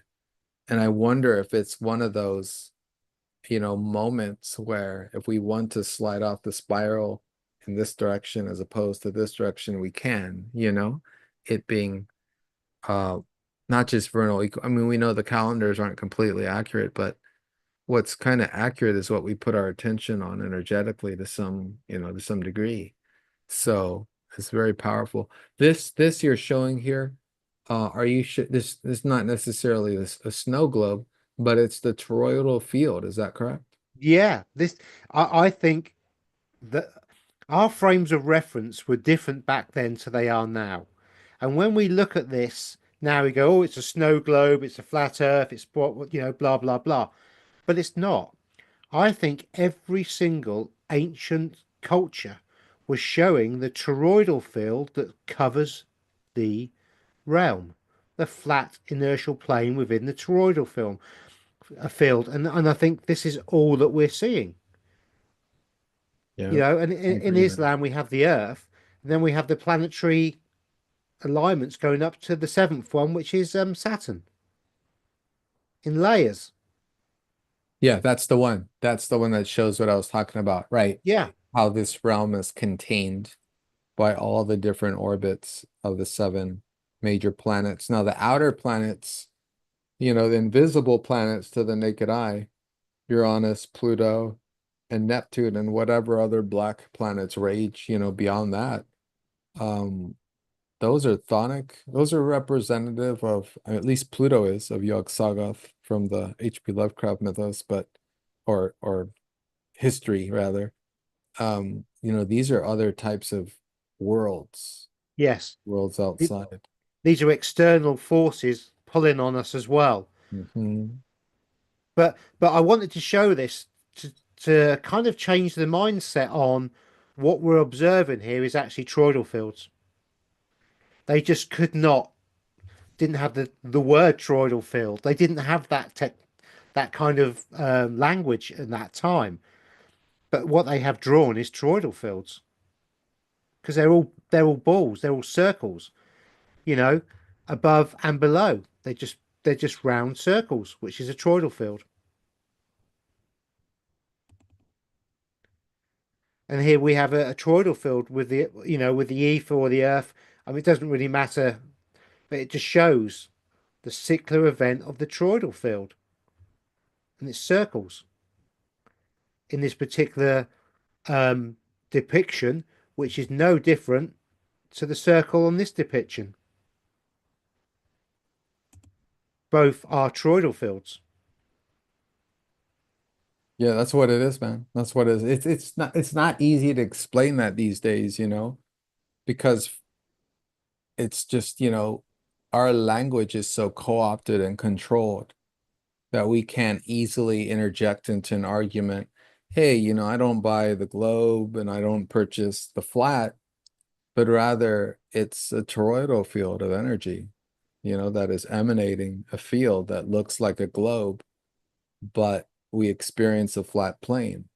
And perhaps we even experience the flat plane described in a lot of the flat earth work, which is that there's continents outside of continents, outside of continents, outside of, you know what I mean? Like Yeah, we're definitely, as Lada and Sonia were describing, we're in a water world, but we're floating like on all these, continents, but if you look at this diagram here, say we're in the middle. Okay. Each one of these is a toroidal field. Each one of these balls is a toroidal field. And each one of these toroidal fields could be called Mars, Saturn, or whatever. But they're external to our toroidal field, but we can't get to, but they're within the cosmic toroidal field. And we could perceive them as realms or earths or other continents beyond our own perception of, because it's all part of the same toroidal field. Yeah, worlds within worlds, wheels within wheels. And then we also have the same above us. Go back to that though. There's something I want to point out here. So it's the same above us in the sense that the stars or the 88 constellations that we occur are perhaps toroidal fields and toroidal fields as well. But on some level, because we have, for example, the sun behind the sun, or we're in a certain sphere, and the planetary essences or higher selves of these planets are really outside of it. Kind of like the idea that our higher selves are kind of like in the real. So in some geometric way described as outside of us, but really they're here. So the Yes, same as the toroidal field where the essence is both at the center, but also in the outskirts. As if we are here, but we're also here. Does that yes, make sense? totally. Yes, That's because such a because trick. it's a Or consciousness echoes. stream. A toroidal field is a consciousness stream. It's a data stream, just like in the Matrix. And that's what a neutrino is. When we look at neutrinos, somebody can be asleep on one side of the realm, and somebody can be awake, and that awake person will have an effect on the person asleep on the completely opposite sides of the realm via the neutrino stream of consciousness. But all it is two toroidal fields, or the connection of the toroidal fields interacting with each other, creating the instantaneous, because time is an illusion. Time doesn't work the way we think it does. So when you said what you said, I agree entirely. Our higher self is us at the same point in time, just at a different vibrational density or frequency that communicates to us via the way they do. But everything is actually exactly in the same place, all at the same time, happening at the same time within the toroidal field of consciousness of information. This gets even more profound because this effectuates space. Because what we're talking about is not just time, but space. But then, so the question becomes, is there a difference between time and space? I don't think so. There I is no think it's all difference. one thing. There is no difference between time and No, space. it's all one thing, That's right. because it's part of the toroidal field of connection. You know, I have a toroidal field coming out of me. I'm sat in a room, and below me on the ground is another toroidal field. And my toroidal field is part of the toroidal field of the ground below me. And so I'm connected to that. And so I am both things at the same time. But I'm also neither, because a toroidal field of consciousness, when there's no time, means that you're in all the places all at the same time, and yet you're in none of the places at the same time, which is when we go to the double slit helix experiment of the proton or neutrino or whatever, where it is every single state but no state when not observed. And it's only when you observe it and you put a conscious thought into something that it then changes what it is into what you perceive it to be, to give you the sense of reality. Every time someone goes to those scientific frames, I always want to mention The Prince of Darkness by John Carpenter. It's a horror film that came out in the 80s, but it's so brilliant because I see these more as metaphors than anything else for what you're describing more precisely, because that talks about also matter and antimatter, right? And kind of the visible war of the frequencies in a way. But it's such a deep film because in the film is many of these concepts, including at the end when one of the characters pushes out some kind of demonic being from entering this realm. She pushes it back in its realm and goes with it. And so this is at the climax of the film. So she kind of saves humanity, right? Prevents this being from entering this realm, pushes it out, goes out with it. And then the last scene of the film, we were hearing during the whole film these dispatches from the future. And it was these frequencies using our brains as receivers. And it was sending us messages through our dream because they didn't have enough bandwidth to send it to our minds consciously. And so we're receiving it in the dream, and they were showing these dream images that everybody was imbued with in their sleep and wondering about when they woke up. And in the scene, she's in it as if she was from the future, and see she somehow came back or was in both places at once. I mean, this is like something about John Carpenter's work in the 80s, like his films are just describing a lot of this, like exactly. And there's a lot of other details too that relate to what you're saying, but I'll leave it at that. Um, Go ahead. I was listening to a very recent thing about Bill Murray and Groundhog Day, and Groundhog Day is actually about time and space, and the manipulation of that, and us not having the perception of time in any reality at all. And actually it's a complete concept, and the only time that we think we have time is when we've got a watch or we're being told it. But if you don't have a watch, then there is no time, there just is. That's great. I'm gonna have to rewatch that. That's brilliant. I wanted to go back to that page because I keep trying to make a reference to something and then I just go somewhere else. But This one, why is the seven sisters or the seven stars of Pleiades noted here? I think the Seven Sisters of the Pleiades has got more to do with this realm than we currently understand. And I've also asked my pendulum if it's the source of source, as in the Wi-Fi connection into this realm, and I get it is. Okay. Um, But it's not the only one. There are others, obviously, but the Seven Sister Pleiades seem to have a very big connection too. And also, Jason has said that back in the day, while we were under the vapor canopy before the flood of Noah, um, that the Seven Sister Pleiades and Orion's belt, and I think something else, it could have been Draconis, were the three major worshipped systems and followed systems. we know all the energy is definitely on the Pleiades as well as the Orion star system. I have a reference. So in human design, a lot of weight is on what happened to the Orion star system and what happened to Sirius.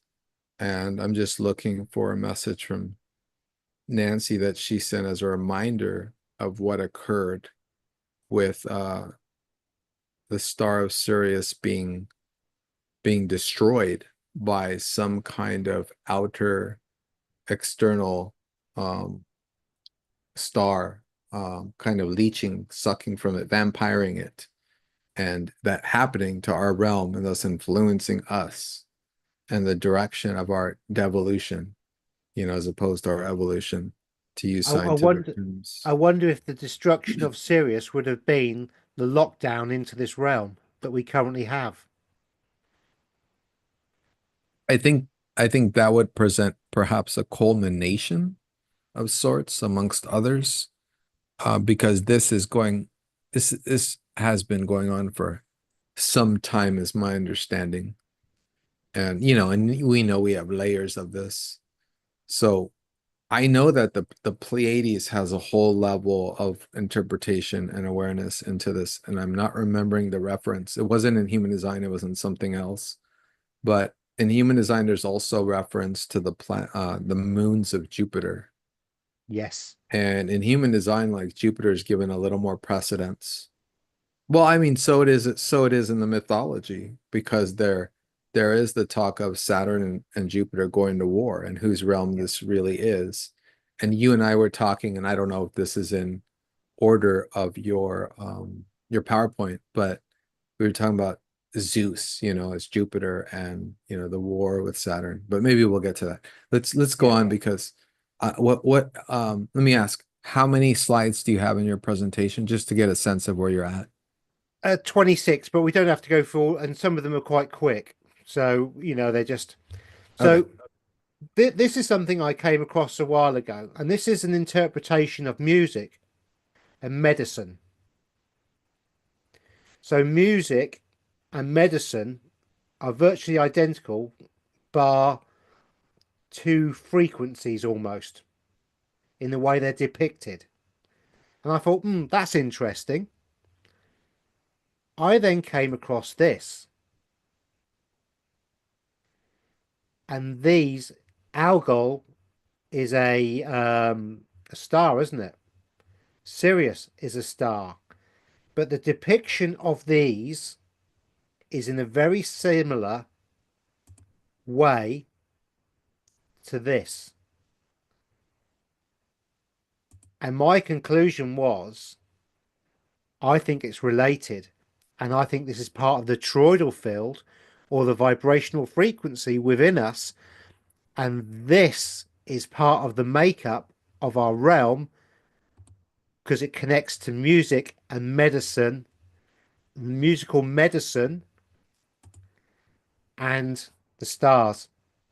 It's also very similar to the Neptune sigil, because Neptune has the half crescent moon and the line through it as well, kind of like the Poseidon, the god Poseidon's Yeah, right trident.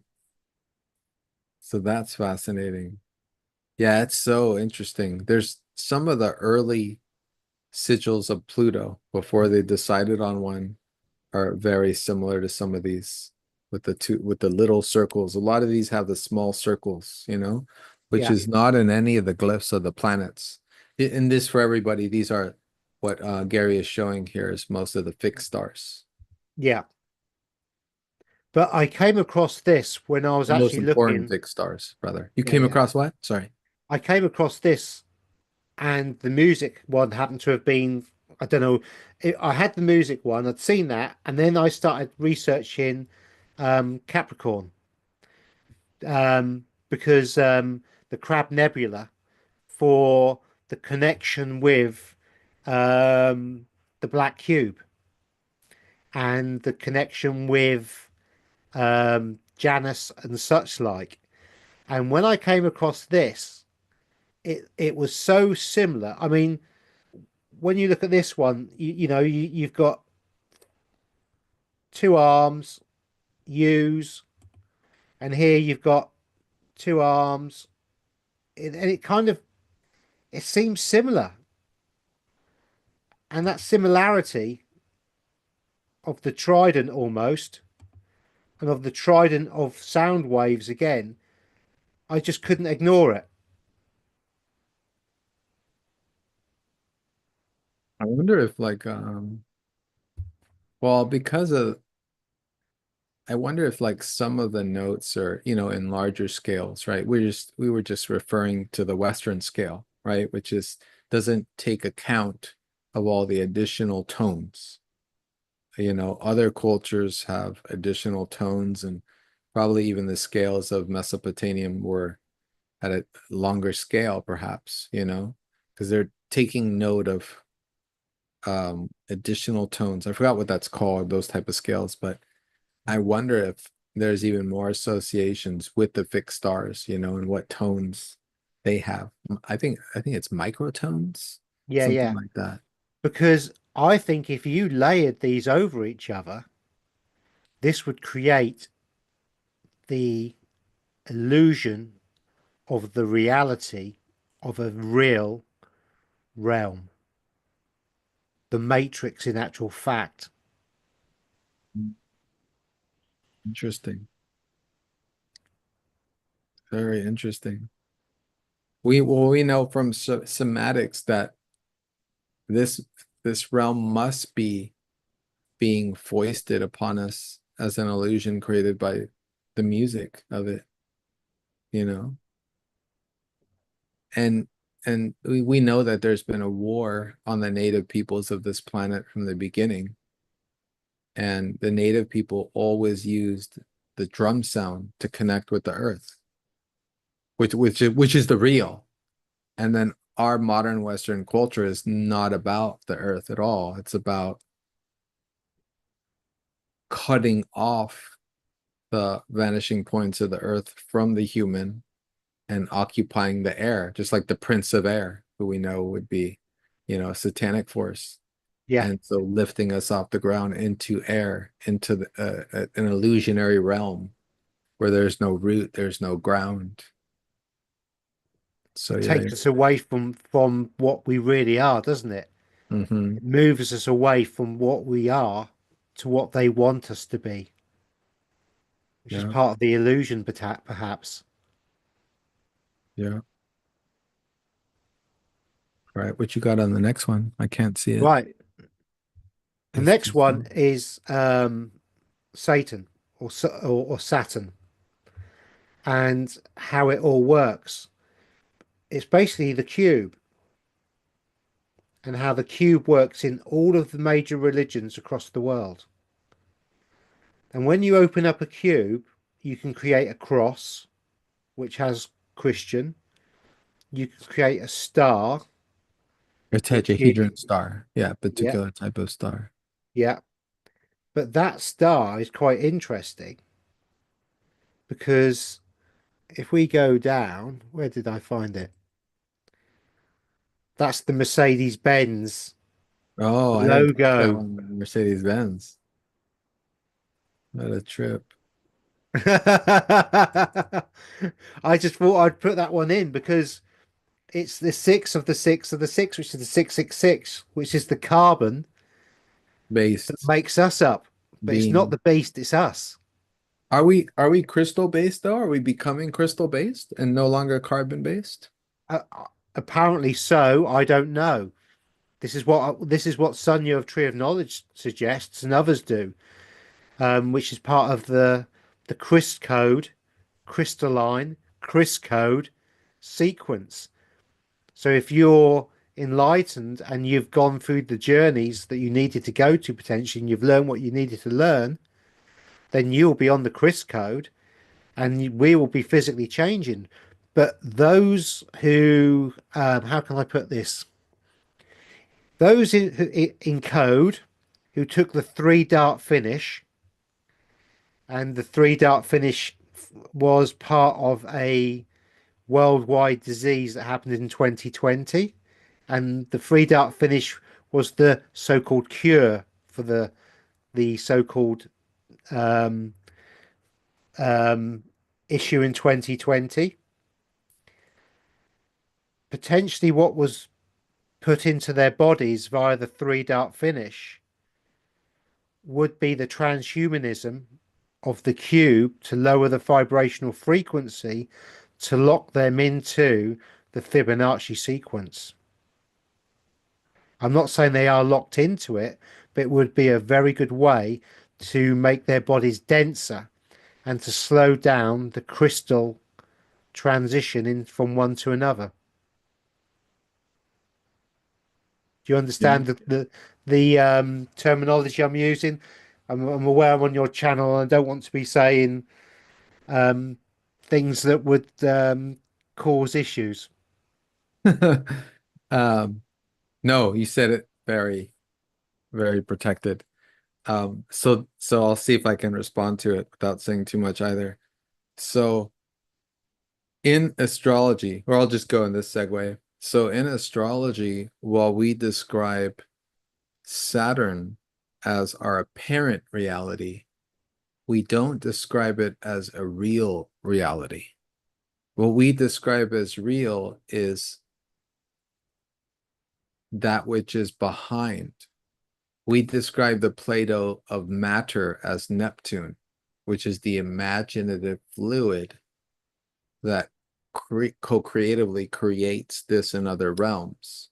So Saturn is always represents the definable realm, but it's not necessarily a real realm.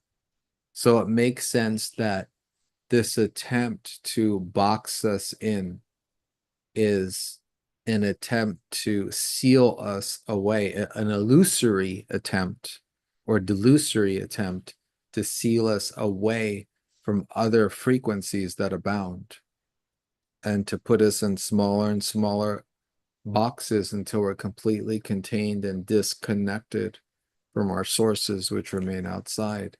Because think about it, a box, right? I've been talking about this with friends in relationship to architecture. Like in a box, you can create a center from all corners, right? From all 8 corners. You can create a center and create grounding. But a box in itself is a trap. You know what I mean? There's nothing occurring. Whereas a toroidal field, which is a circle, is something that is constantly being created from the center point. And it's just, it's just constantly creating itself. It Okay. flows Yep. like water, doesn't it? A toroidal field almost flows like a stream. It's constantly in flux, constantly changing, constantly evolving to the requirements. But when you dam that stream, you create a stagnant, deep area that nothing can pass through. And that's the cube. Okay, I'm gonna quote my friend Nancy, who I've done some lives with, because she reminded us of something recently. And this is from the book The Prophecy of Ra Uruhu. So this is a human design reference. And this goes back to what we were talking about, the stars. And this will bring us back to this, possibly. So she says the Sirius B. So we got Sirius A and Sirius B. So her idea, or rather, Ra said that Sirius B is the dark star. We're kind of modifying this too to perceive it in a certain way, but Sirius B is the dark star that suddenly appeared in the sky and then sucked the life out of Sirius. So this is meaning to express that perhaps Sirius B is some kind of archonic entity, or being. And it resulted in 25% of our neutrino stream being filtered by this kind of vampirized Sirius. So thus affecting us and our planet and our frequencies and our awareness. And there's some talk about how this could be like a metaphor for our experience of the vampire myths. Although, did you watch on Mind Unveiled? They did an amazing, like 2-3 hour special on vampire history. No, I haven't watched it yet. It's No. brilliant. It's brilliant. I mean, it's all kind of localized on the Earth. It's not like what we're doing here, but it's powerful still. So we're already, or it might be, she noted that we're already in an archonic realm in inverse, um, that had further negative intrusions. Um, but when she talks about the neutrino stream, what we're talking about is the neutrinos that are given off by all the planets, right? And the stars. And supposedly the neutrino stream that sent the transmission to Ra in 1987 was from a supernova that exploded. And a lot of people got it all around the world, but none of them got it coherently like he did, or not too many people did. And it just makes me think, that supernova that exploded, of what imprint was it? Was it a negative? You know what I mean? Archonic being that spoke to Ra?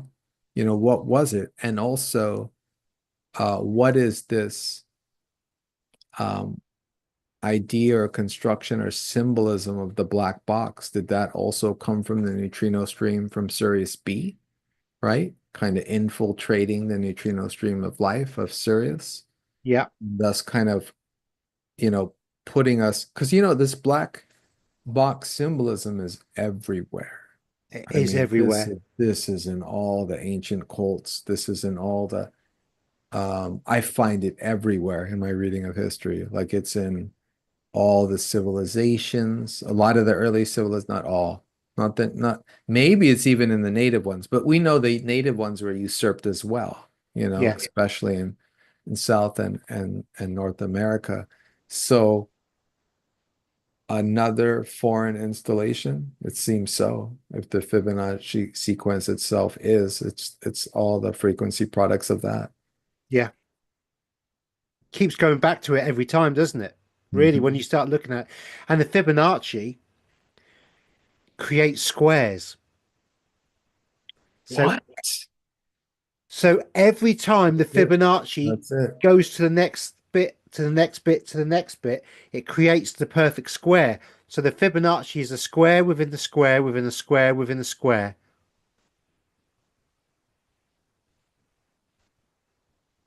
The Chris code isn't. Wow. You said it all right there, man. We can all go home now. He Thank said you. we can all go home and forget about the details and sharing it all. We're out. That pinpointed it right there. So the black cube is the Fibonacci sequence, which is the daisy of death, and it creates a box within the box within the box within the box, which is what we could call the onion that we have to again go through to peel away to get the enlightenment. So we have to peel the layers of the box away. That sounds kind of arduous, man. I don't know. It's a lot. Yeah, well, but we've done it. We're doing it, aren't we? That's why we're sat here. We've actually achieved that subconsciously. I want there to be a visual, some kind of visual for it, right? Like, because if we think of architecture, God, even the pyramids, man, to some degree, it's boxes on top of boxes on top of boxes. Well, if I show you this next slide, we have a pyramid within the pyramid So within the then there's 12. the ideas of false pyramids, right? And then the correct pyramids that we should be vibrating at, correct? Yes, but this is the 12 grid system, As which opposed to you were speaking of the the well, Fibonacci as it 10. It's got 10, so it got it. doesn't have this. But these are fields. These are energy fields. These are creating toroidal fields.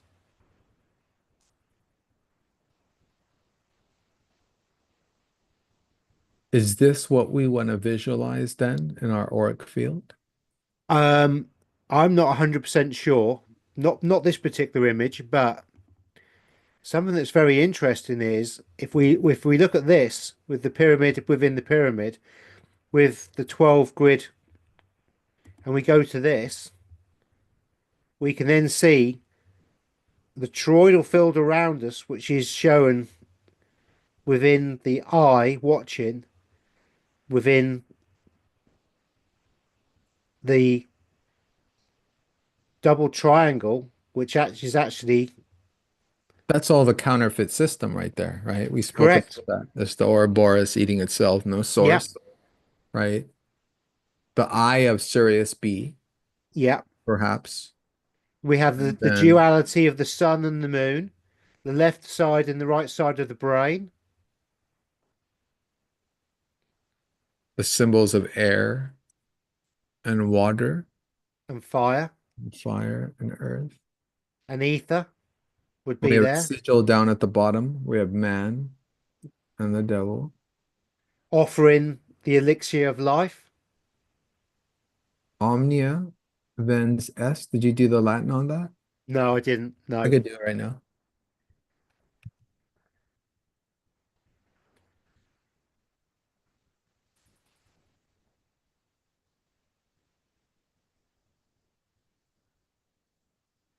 But this is what Maten was talking about earlier when we were talking about the snake or the infinity is actually eating itself. And potentially, this is the circle within that I was talking about within the Christian religion. And it's been split into four, which is the four quarters, which is the four seasons, which is the four ages.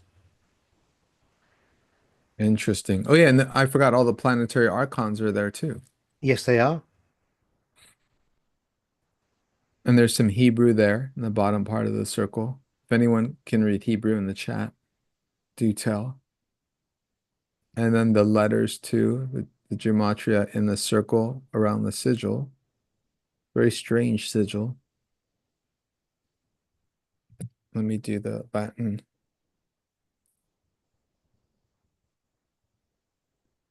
Is that VN?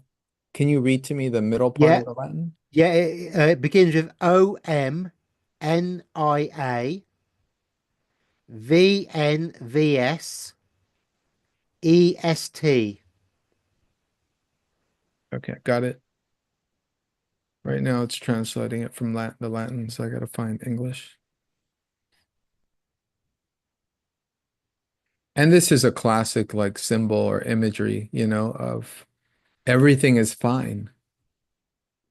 Is that what it says? That's great. Everything is fine. That's Don't great. worry. Don't look. Just carry on going. That's great. Because we also get this with Freemasonry, which is exactly the same sigil.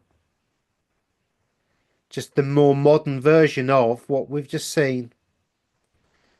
We have the triangle within the triangle, as above, so below. The Pyramid. triangle within the triangle is the Merkaba field. Yeah. I mean, in energy work, that's what you create by using the 4 points in a room, is you use the top points and the one central point as one pyramid, and you do the reverse, and then you have two interlaced pyramids, and then you're sitting in the pyramid. I think in the New Age version, right? You sit in it, those two pyramids, and then you spin it, Yes. and then you spin out of your body or something. Yeah. Yeah. So I don't So know that that's the one we should be. no, no, no, I don't think so. So obviously, I showed that the Mercedes Benz is a cube. We have black cube, sorry, all over the world. But interestingly, this is ground zero 9/11, and where the Twin Towers are sat are now a black cube within a black cube within a black cube. Start over. Oh, I see it. I see it. This is See what? Oh, this is This, New York. This is okay, this got is it. 9/11. This is ground zero. Wow. We have a cube within a cube within a cube, which are black, and two of them, which is a duality. Wow. Great find. That's a brilliant picture. So if you know what you're looking at within this kind of thing, you can then see these things. Is this duality for the past and the future? Well, I think it's a spell of some sort, and I don't think it's a good spell.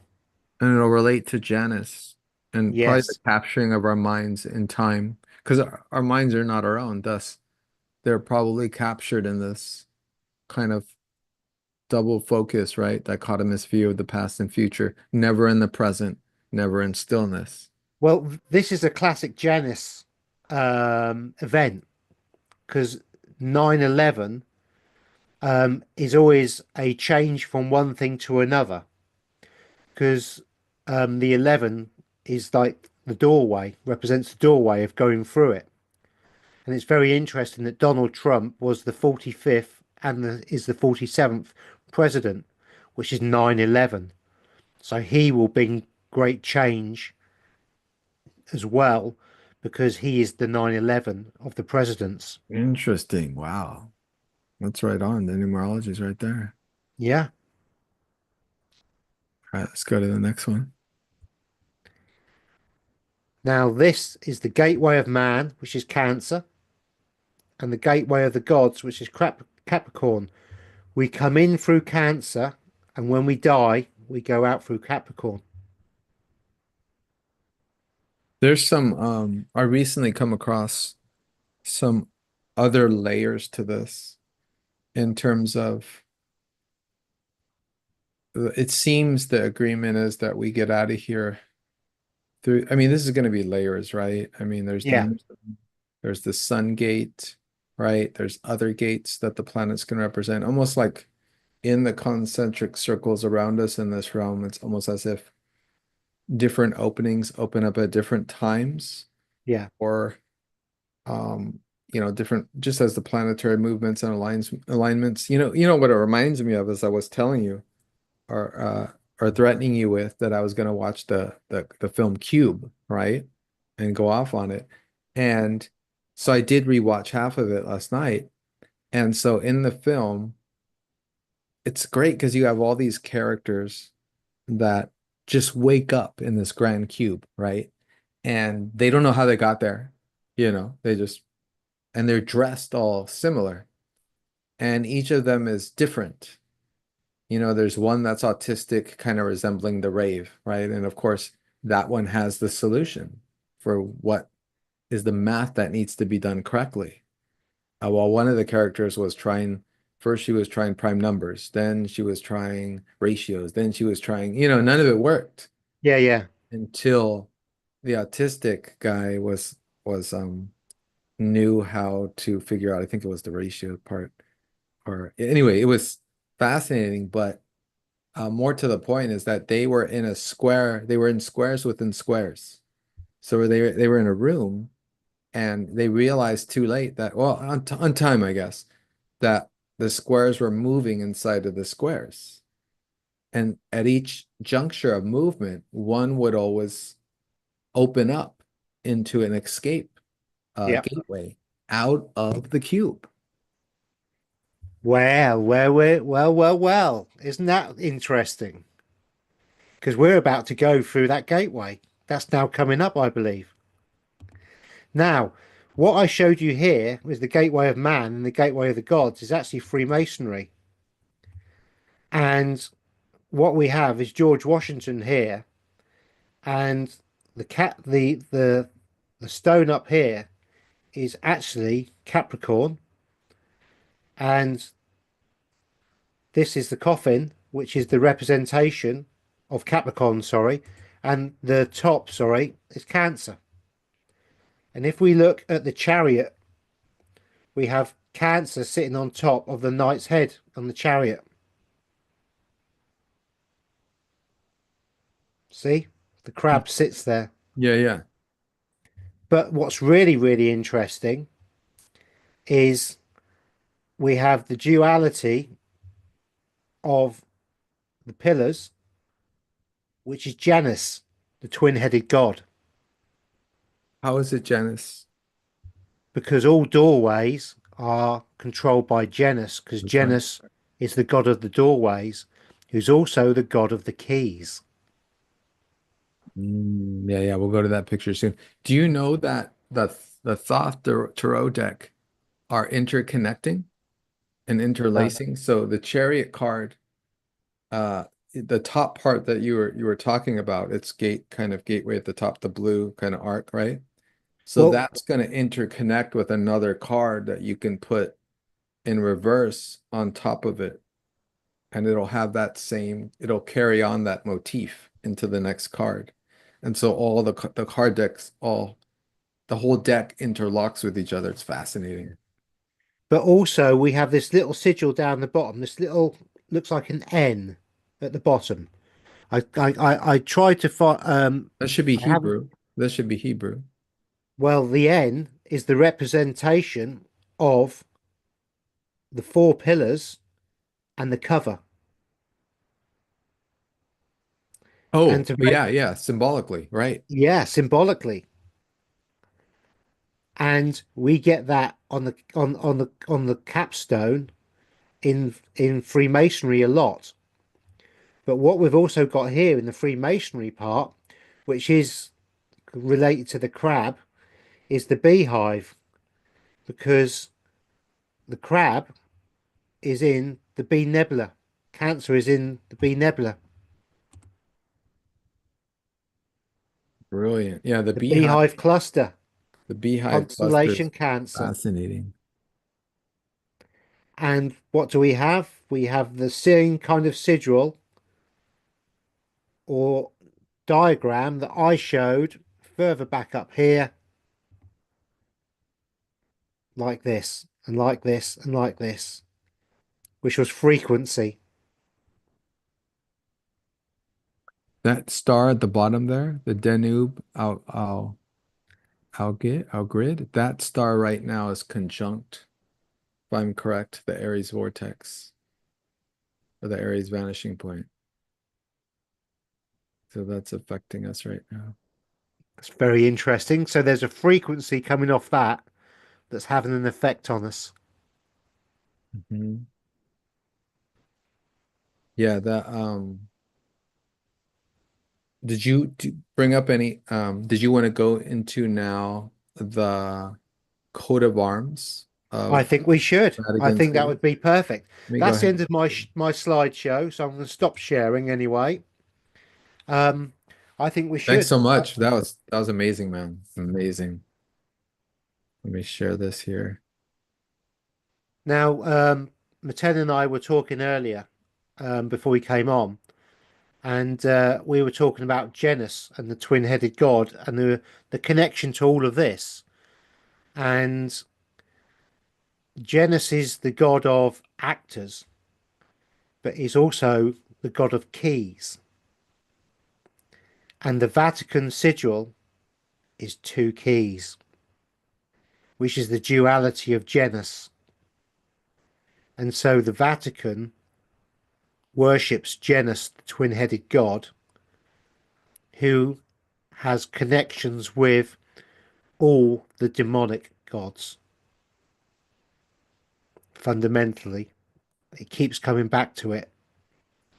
So Janus is also the god of doorways, and that's where we get the name janitor from, because when you want to go through a door, you have to call the janitor, who produces the key That's to right. unlock the door to allow you to enter.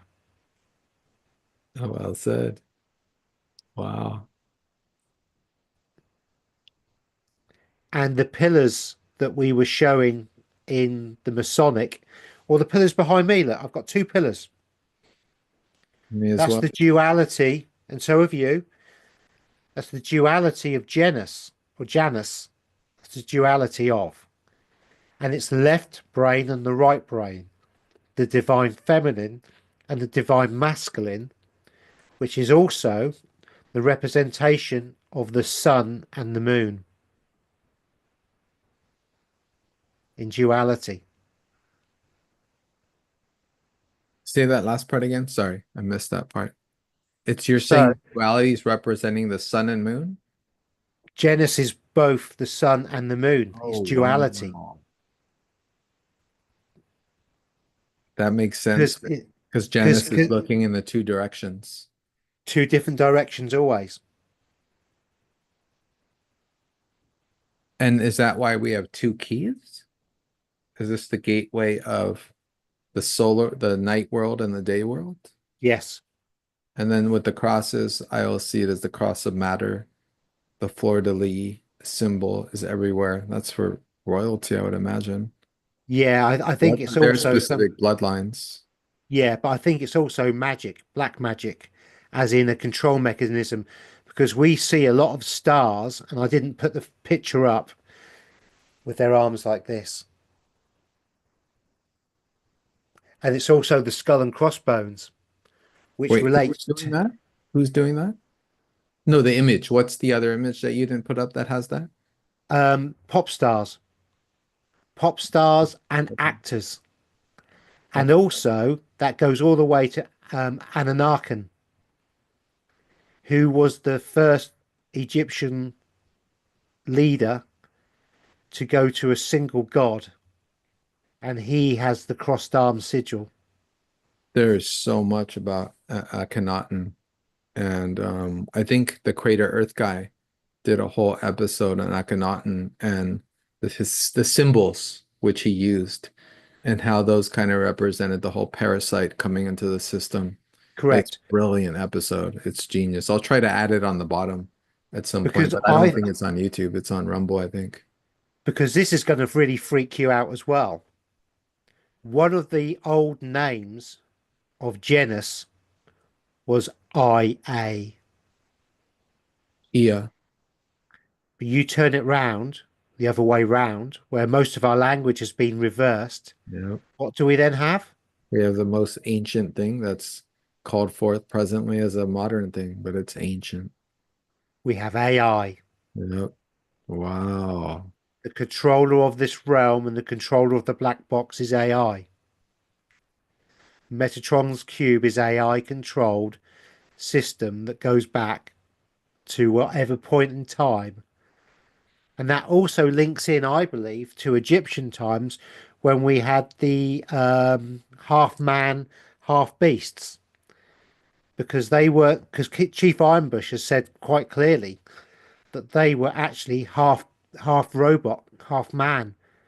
And that was Janus or AI trying to escape, which then takes us back to now with the three dart finish and the transhumanism to try and escape out of here on the piggyback of somebody as we go from the Fibonacci to the Christ.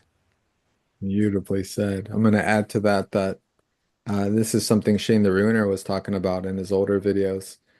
Not only were they half robot beings, but it's questionable whether they were ever really even here.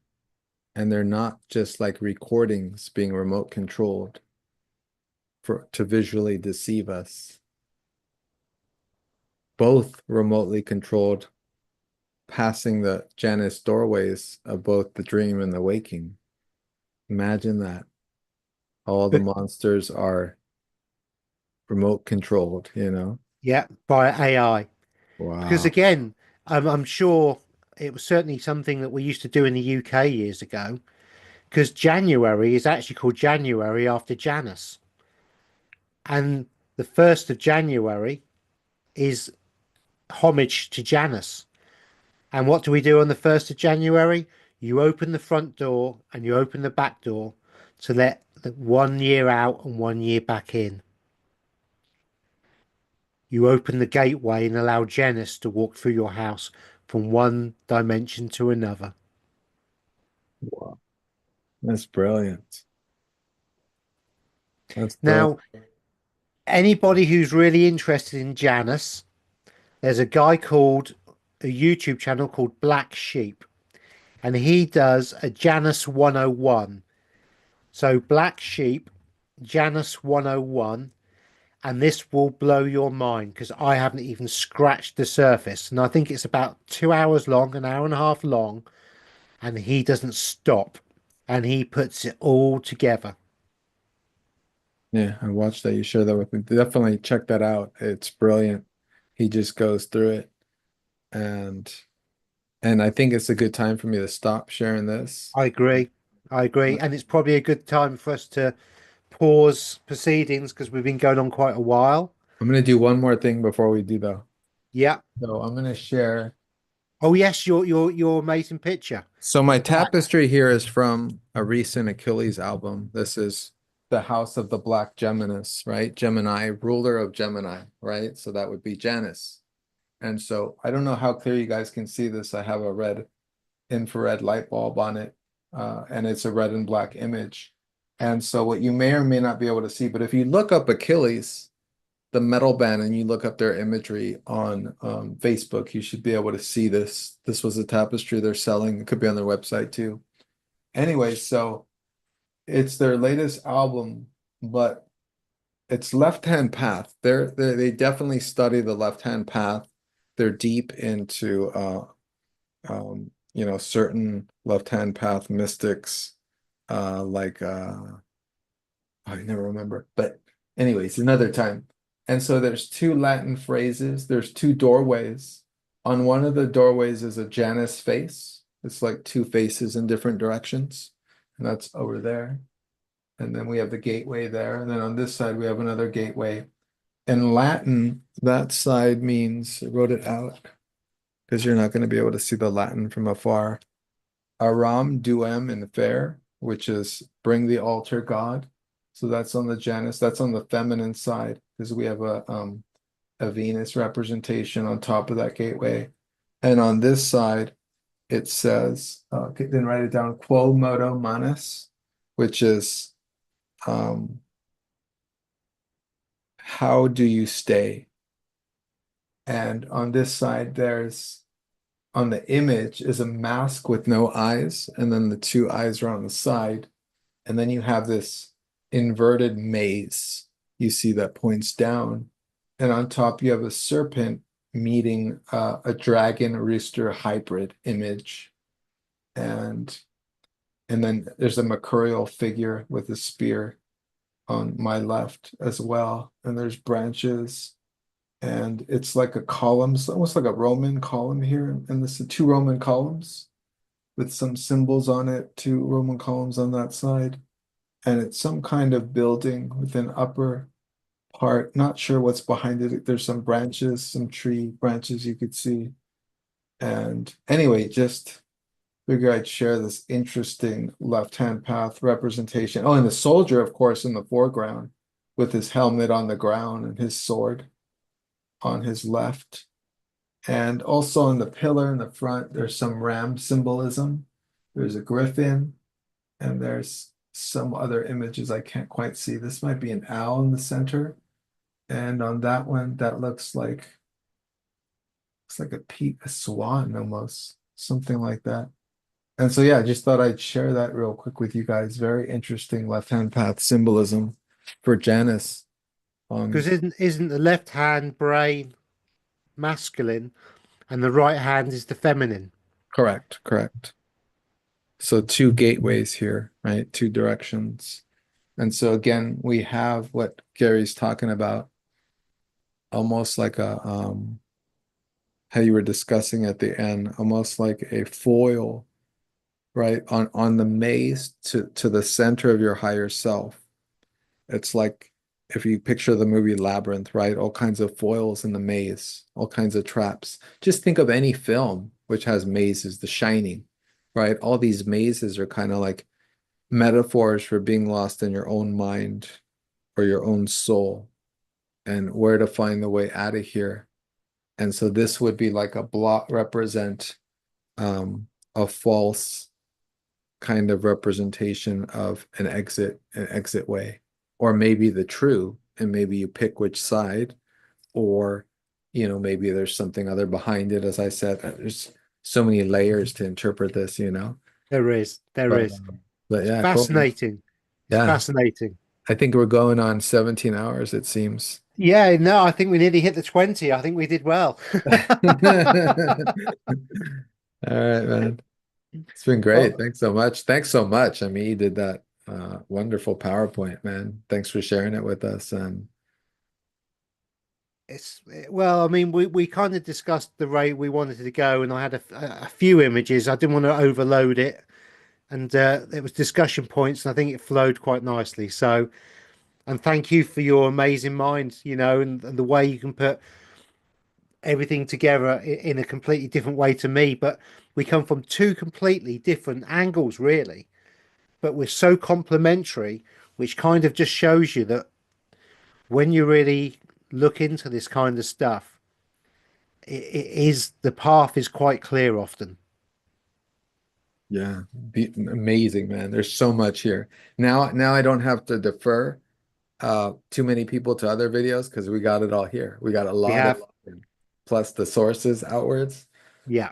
Probably my best vid, our best vid up to date, man. Thanks so much. No, it's been a pleasure. Thank you very much. I'm gonna go ahead and stop the recording for everyone. You guys in the chat, thanks so much for joining. Really Yes. appreciate you.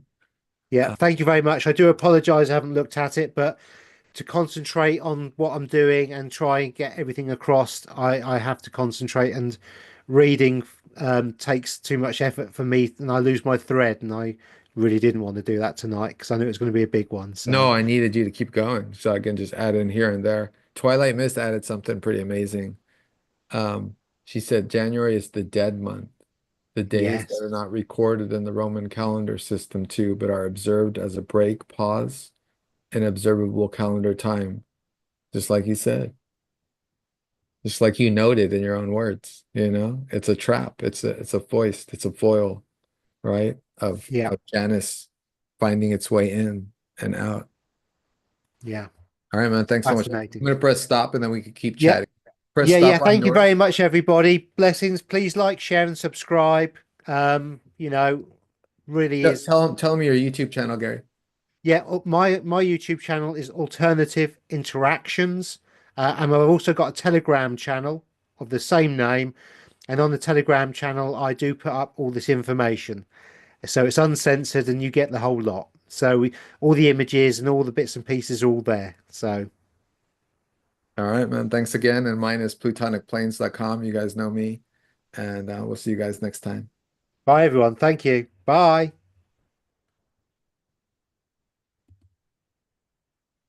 Brilliant. Did you stop That's on it. your phone, Gary? I've stopped. Yeah. Okay, so I think YouTube might still be recording, so I'll just Yeah. call you on the phone and I'll stop Yeah, that's this. fine.